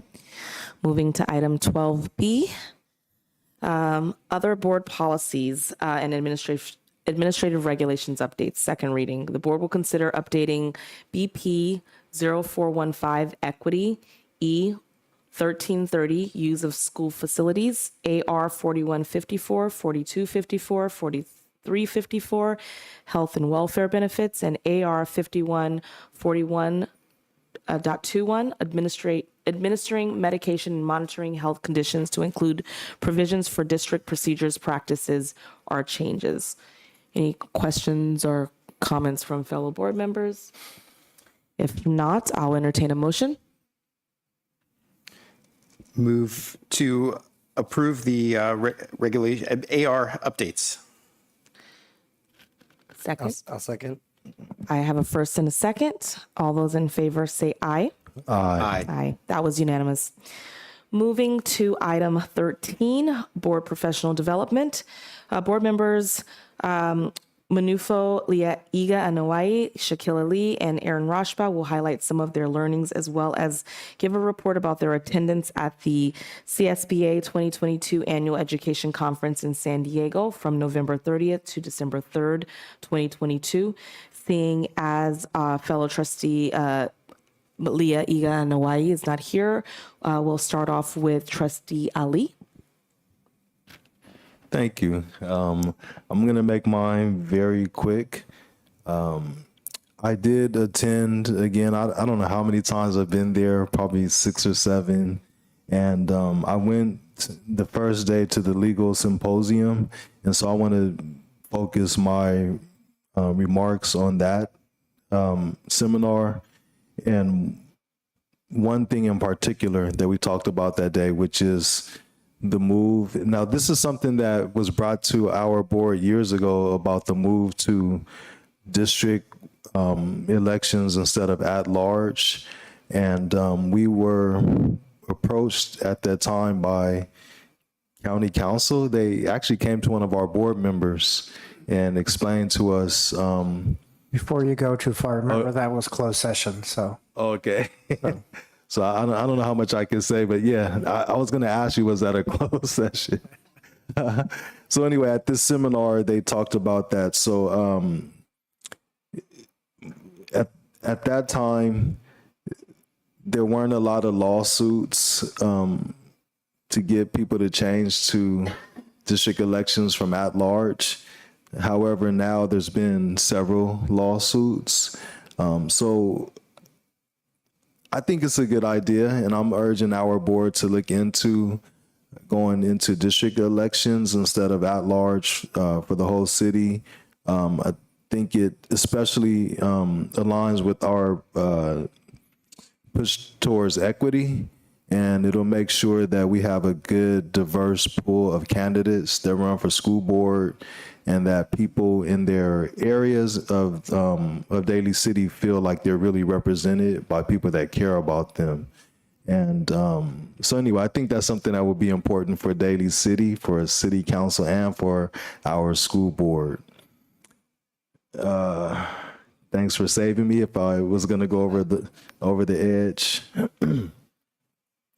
And then another seminar that I felt was valuable was, Community Connect, supporting students and family needs. So that was why I brought up tonight too, just for us to be aware of family literacy, that if we're gonna help our students to improve their literacy, that we should work with their families as well and support them. And I know in our district, we have been a part of that for years, sponsoring adult learning classes at some of our schools. I remember, actually, I taught one before at Garden Village. So anyway, that's my whole report for today. Thank you. Thank you, Trustee Ali. Trustee Rashba. Thank you. Well, November 30th seems like a long time ago, but I did take notes and refresh myself on those notes. It was really a positive experience to attend the new board member orientation, having just been elected and really knowing little about, what we were stepping into. There was some really helpful, a very helpful framework presented in this orientation. And I, just took 3 observations I would present tonight. First of all, there is a discussion and an activity that discussed moving from me to we. And, that's just the notion that during a campaign for school board, it's all about candidate, my ideas for the school board and why you should elect me, and needing to transition to acting as we with as a body, and that the power of the school board is not with any one individual school board member, but with the group. So just how important that is, and to come together with the unity of purpose to have at the heart of serving what's in the best interest of our students and our schools at all times. So that stuck with me. There was a lot of discussion about the delineation between board and staff, and I think that is really important to understand the distinctions. That board, as it was presented in the seminar, the board is generally concerned with the how of with the what happens in our school district, and the staff is generally concerned with the how. So we as a board are looking at what are our overall priorities, what are the structures, what's going to happen, and then the staff is concerned with how to make it happen. So while it is important that we let each other do our jobs, you know, and you know, kind of staying. There's lanes that have been set for board and staff. I think it's also important that that everybody is moving in the same direction in those lanes, and that was discussed as well. Again, that unity of purpose, having the interests of the students at heart at all times, and that effective school districts have a board and a staff that is working together, and there's shared governance with those two groups. And the final observation is just how comforting it was to have other new trustees and you know, current trustees all come together, but particularly that room was filled with new trustees from around the state. And it was great to know that there are so many resources available from other trustees to the California School Board Association, which did a great job with big weighty topics like finance and bargaining and, you know, all kinds of things. So great to know all the support that was there for new board members like myself. Thank you. Thank you, Trustee Rashba. Are there any comments or questions from fellow board members? Just want to thank you both for your comments. I would like Trustee Ali said, Superintendent Vidal, if we could get some maybe legal counsel again to talk through, that would be great. And then I really appreciate Trustee Rashba bringing up the roles of the board versus the roles of the staff, and also the from an I to we, because I think it's important for the public to understand what our board actually can do. And when people come to us, you know, when we're out and about, we're truly not ignoring you. We're truly not saying that we don't want to help. It's that there's just a process, and we try to follow that process so that we don't overstep the lines that are the boundaries of what our roles truly entail. So again, thank you both for your comments and the information. With that, we're going to move on to item 14A, Governance Handbook. The administration recommends the board review and adoption of the Jefferson Elementary School District Governance Handbook 2023 updates discussed and developed with the assistance from the California School Board Association at the Governance Leadership Workshop on January 21st, 2023. Are there any questions? I'll have Superintendent Vidal. Yeah, so I think if you remember, we did modify our governance team meeting guidelines. They're not reflected here because you haven't yet approved those. So once we approve them, then they will translate to the new slide. We also made some slight reorganization of sections in the handbook, and we reviewed the protocols. And if you've looked through the governance handbook, Ms. Luann Berman Rivera, she highlighted in yellow all of the changes that were made from the existing one. So I think as I read through it, it represented what we had discussed and decided we wanted to do on that date. Are there any questions or discussion on this? I mean, I guess I'll say, since it was in a special session, I mean, I think we all pretty much worked on it together. I think we all have a pretty good consensus of what we're voting on, so I hope it approves. Yeah, so the only thing that I was going to say is I want to make sure, I know that in our discussions we did discuss that we didn't review the entire handbook, and that we have the ability to have another session without Ms. Rivera to continue to revise that if need be.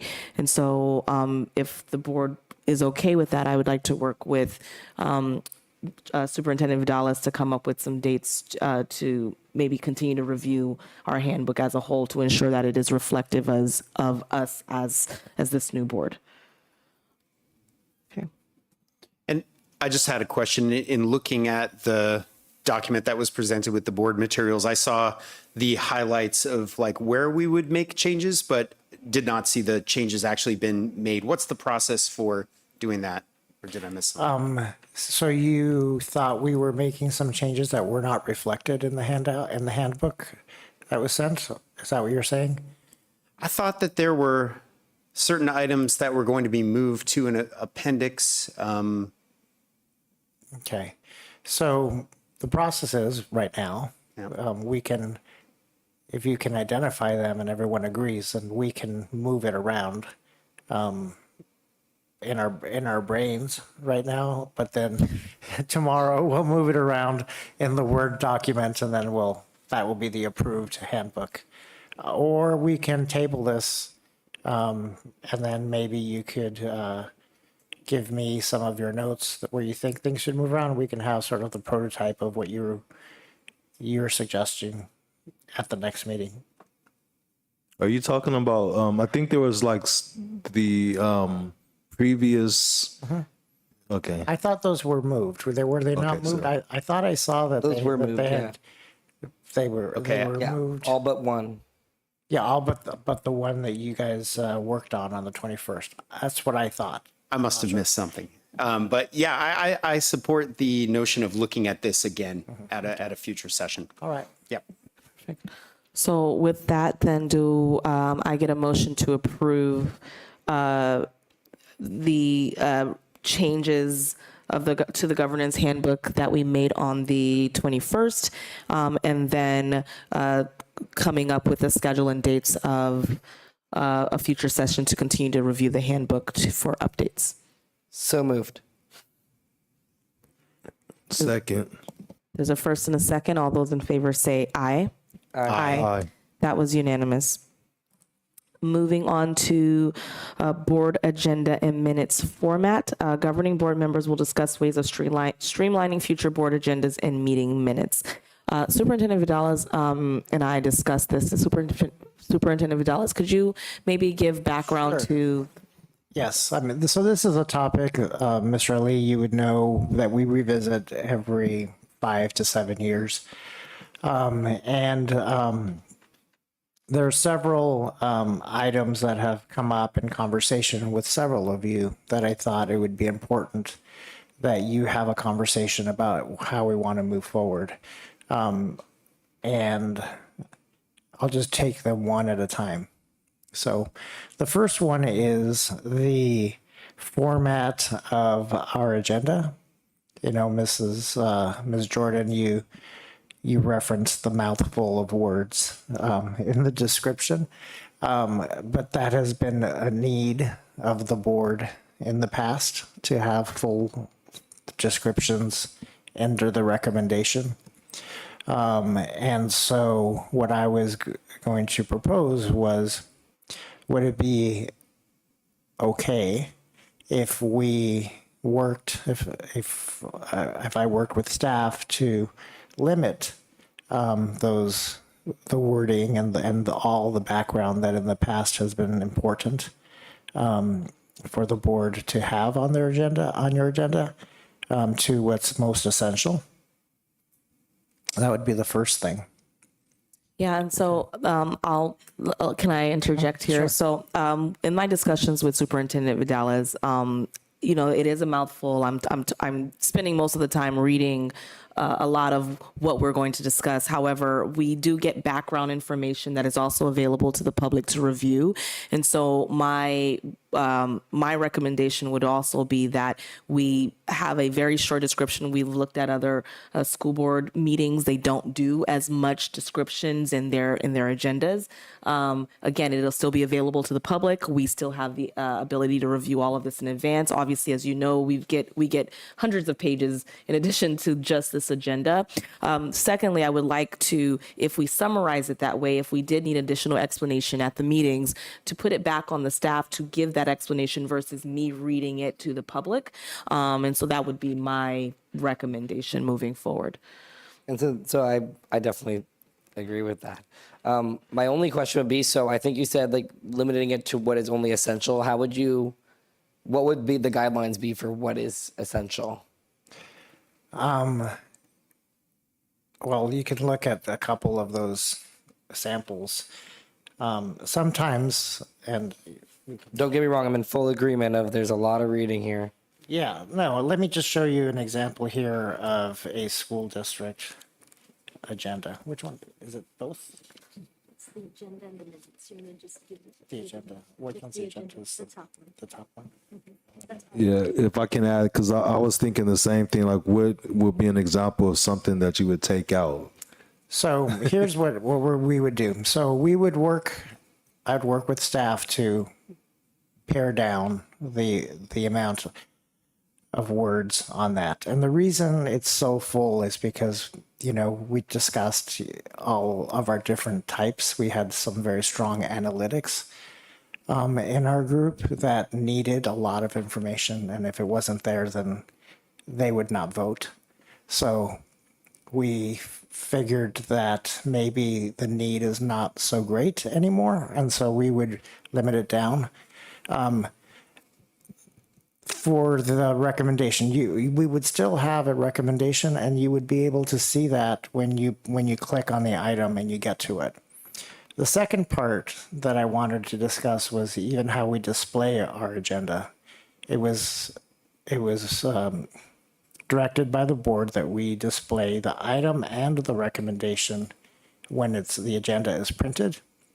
And now we know that 99% of our community accesses our agenda when they access it digitally, right? And so when it's presented on the Assembly platform, it's just the item, and then you have to click on it to get to the recommendation. Is that correct? So I was going to propose that when we print our agendas for posting in 3 places, that it just be the agenda items, not the agenda item and the recommendation. And we have been shifting. I know that, you know, Mr. Lee, you probably remember the August agendas where we're hiring 30 people and we have the names of 30 individuals. We would have agendas that printed out to be like 10 pages, 12 pages that were just posted on windows throughout the district. So we have shifted to putting those in an attachment so that the agenda is not as bulky.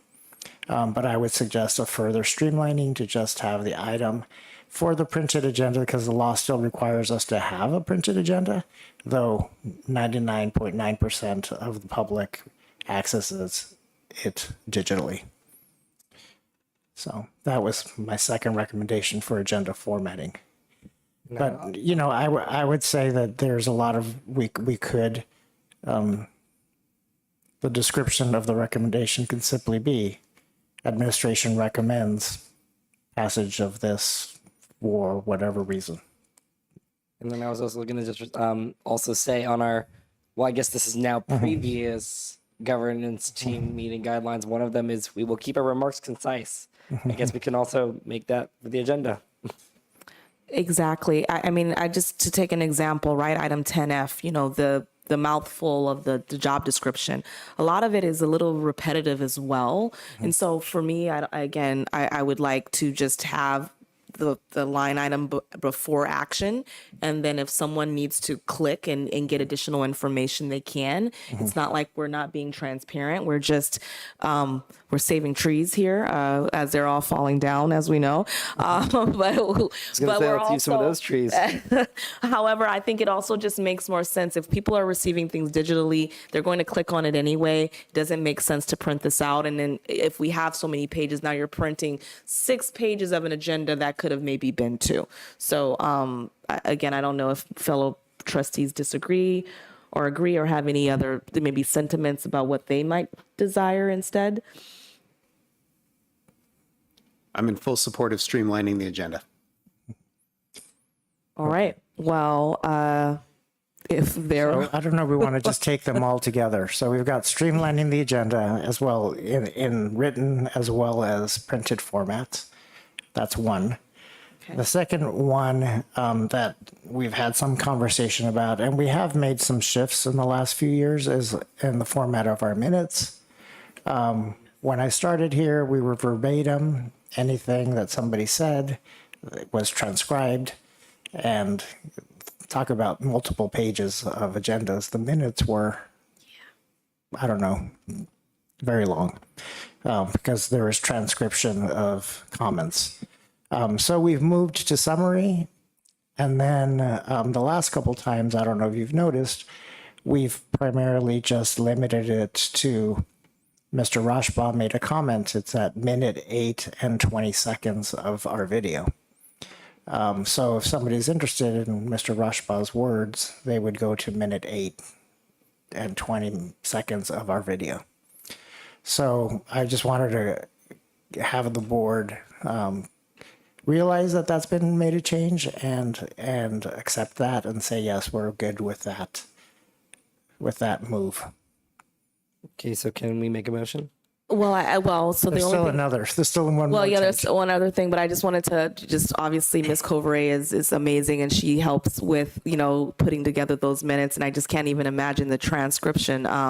However, even the, going in and realizing, oh, well, at 3 minutes and 21 seconds. And I feel like still so very much. So again, I'm okay with that. However, I guess my question is, do other school boards do that? We have all of this online. Is there a way to streamline it to just this very specific highlighted, like this was the section where we had the most comments, or this is the one that people really needed to know about? So our board meeting minutes just need to include the motion, the second, and the vote. That's what the minute is. The minutes are. I have one question about all of this. I know because of the challenge that we had and the need of, I guess, a board member for all of that, we also came up with that process of board actions to kind of help that. Will we do away with that now and just have the streamlined minutes? Well, I think board actions are important because the public wants to know what happened at the board meeting. So on Thursday or Friday, they'll get an email that says this was passed, this was not passed. Okay, so we'll keep that. But the minutes will then start to reflect more like board actions that you vote and approve. So I guess the board actions are informal minutes. We don't list who made the motion and what the vote breakout was on the board actions. We just say passed or approved. I don't know. I just think with the board actions and what is required, I think seems like enough, unless you guys disagree and feel like we need to add more. No, I agree. Okay. Okay. So we've got the streamlining of the agenda, both written and printed, and then we have the streamlining of the minutes. Now, the last one was something that at least one of you brought up around. We have a practice of having staff write up resolutions for individuals who retire with a minimum of 10 years in our district and those who resign with a minimum of 10 years in our district. And I think in my conversation with one of you, it was brought up like, do we need to do this for everyone who resigns with a minimum of 10 years?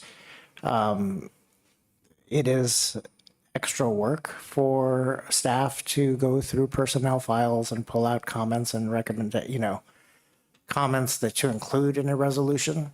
And if somebody is resigning, they're leaving our district. And so we want to honor them for their years of service. And they do get a letter from the district honoring them for that. But a full resolution for someone that's resigning, it was suggested might be too much. So for anyone who retires, that could be appropriate. But a resignation, they're going to retire from another district at some point. So anyway, this is for your discussion. Do you want to continue the practice of full resolutions for a resignation of 10 years or more of service? Or, and again, this is a practice that's a Jefferson Elementary School District practice, both of those, writing of resolutions for retirements and resignations. I mean, I think especially being a smaller district, it just seems like, it does honor those employees in some way, if I'm understanding correctly. Yeah, so the suggestion is that we continue the retirement ones and we cease the resignations. Yeah, I think this is a tough one, right? I think any years of service is years of service, and I am grateful and I honor that. However, I do agree that giving a resignation, I just think of this, people are going to resign all the time. Especially after COVID, I think we did see an influx of people saying, oh, you know what? Either I'm leaving the district because I can't afford to live in the Bay Area anymore, or I'm retiring from the district. And I felt like we had a lot of our agendas had a large amount of resignations and retirements. And depending on each meeting, I think especially during the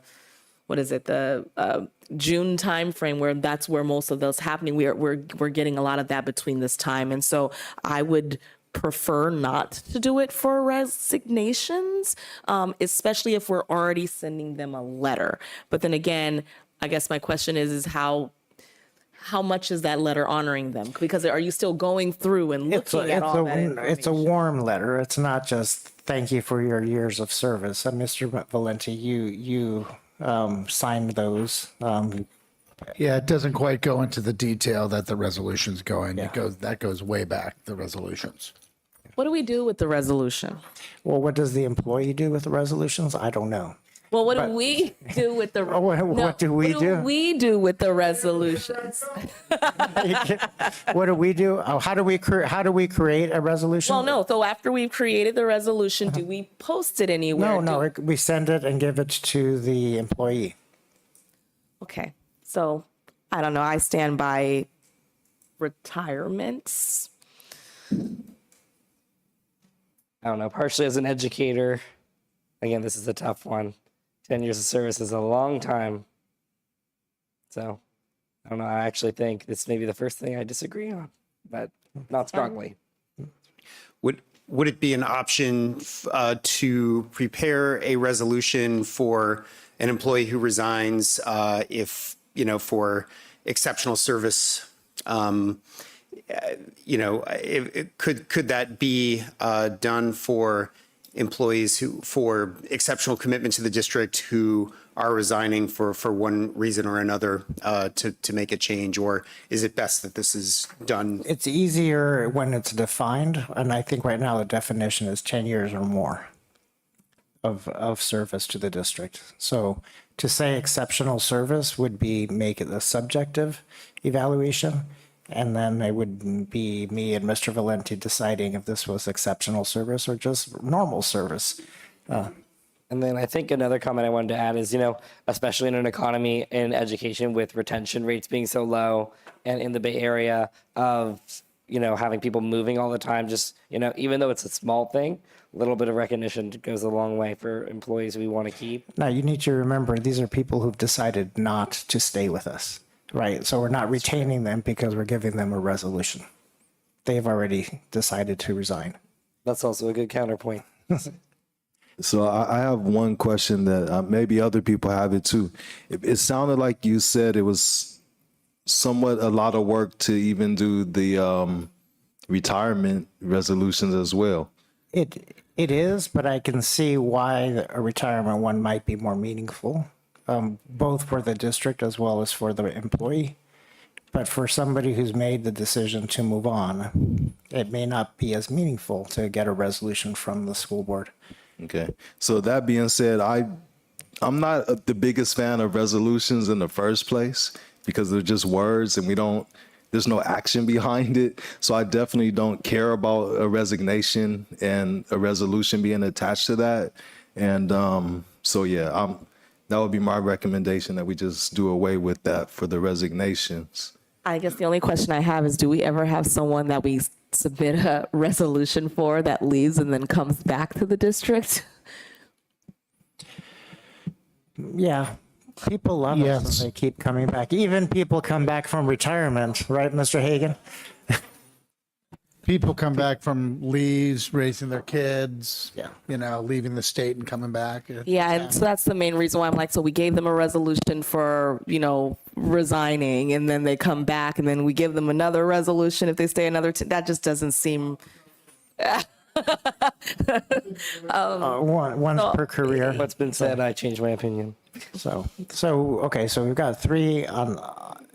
I don't know if we want to take them together or take them individually. We have streamlining agendas, streamlining minutes, and then changing the practice around resolutions for retirements only of 10 or more years? Absolutely. So I think with board, I guess, how we all feel about this, I would like to take them separately. I don't think that we're a board that just blankets and says yes to everything. I don't want us all to agree on everything. It's okay to have a difference of opinion. It actually is better to have a variety of thought. And so if we take them separately, I think we should all just vote on how we truly personally feel. And it's okay to have varying opinions. I think it actually makes us stronger. So. Okay. So do you mind if I walk us through that and ask for motions, or do you want to do that? Can you please do Yes. that? So do we have a motion on streamlining the agenda, both written and printed? Motion. Second. You can call the vote. Okay. All those in favor, say aye. Aye. Do we have a motion to streamline the formatting of the minutes to include the legally required, only the legally required information? So moved. Second. All those in favor, say aye. Aye. Do we have a motion to limit resolutions to retirements of 10 years or more only? So moved. Second. Are there any nays? All those in favor, say aye. Aye. That was unanimous. Okay, thank you. All right, we're going to move on to item 15, persons wishing to address the board on unagendized items or closed session items. For those wishing to address the board, please keep your comments to 2 minutes. And I have one. Please keep your speakers are customarily limited to 2 minutes. We welcome your input and remarks. Please address only items within the board's jurisdiction. And I have Mr. Paul Hagan. If you could play automatically starts at 2. Oh. Okay. Yeah, good evening. I have a question for y'all. I wondered if any of you found a pair of sunglasses, like maybe on your chair, or around the desk when you came in. I was here this afternoon and Oh, don't step on them, Tony. Is that? Oh, gun. So rude. Actually, here.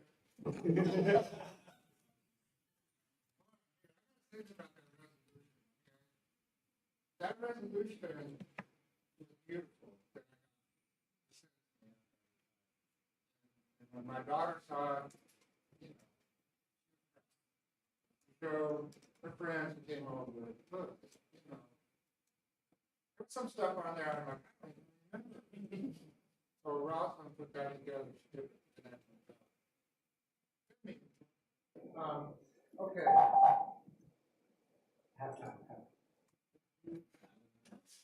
Okay, so one other thing while I'm up here, I just wanted this as information for the board, and I'm going to take any questions you have afterwards, but I just wanted to let you guys know that I was here this afternoon. We have been able to restart our special ed committee, which was formed before COVID, and then it got off track because of COVID, and so we have got it back up and running, and I'm really excited about this. This was a committee that was formed through negotiations, and I won't tell you all about it, but it's a collaborative effort between both unions and involving all administrators and all branches.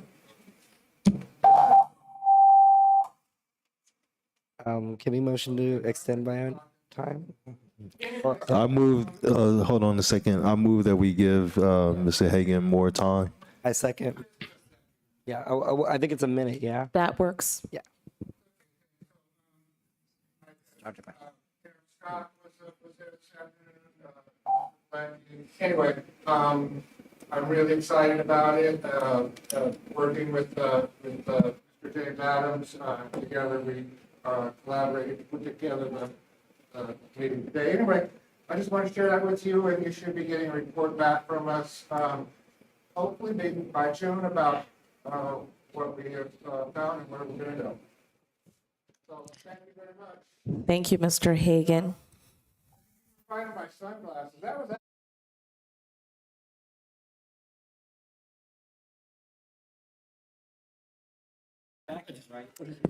We can't make any comments about your sunglasses at this time. No. Are there any other public comments at this time? Seeing as there's not, public comment is now closed.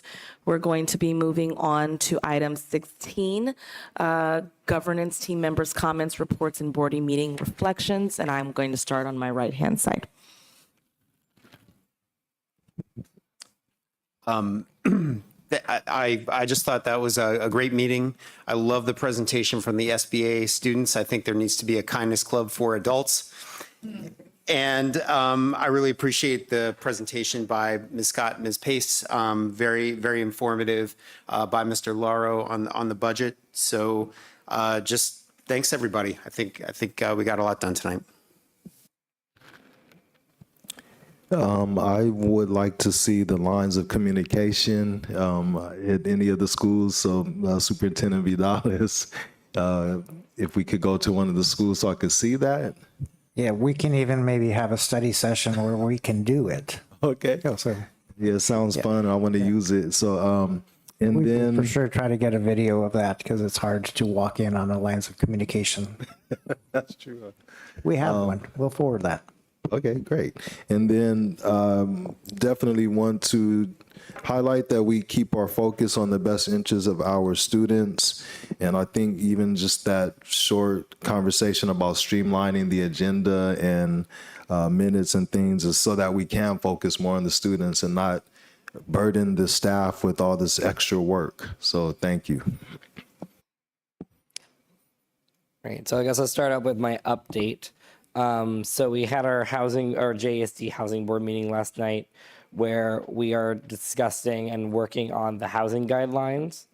That's all I really have to say on that. Otherwise, one of the things that my colleagues all said is more school visits and getting to see more things in action.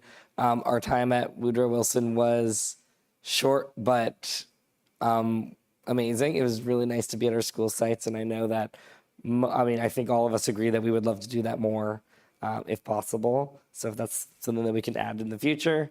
And then, I think just keeping kindness in check is always something that I guess I'll also add that off of what you said, Trustee Ali, and also what you said, President Jordan, about keeping our discussions and our opinions honest and true. Even if we don't all agree, we all still work together really well. But I think that we all respect each other pretty well. And again, as Rashba said, we got a lot done. So I'm just echoing all of them right here.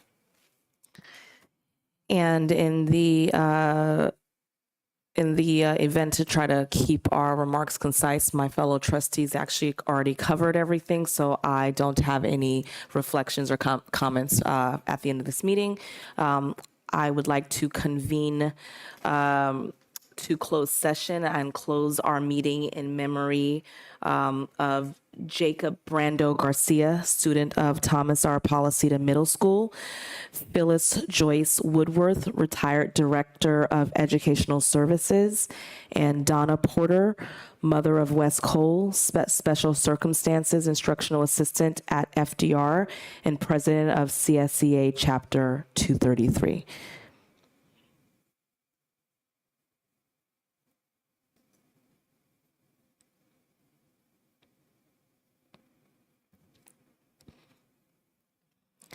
And with that, meeting is adjourned at 7, not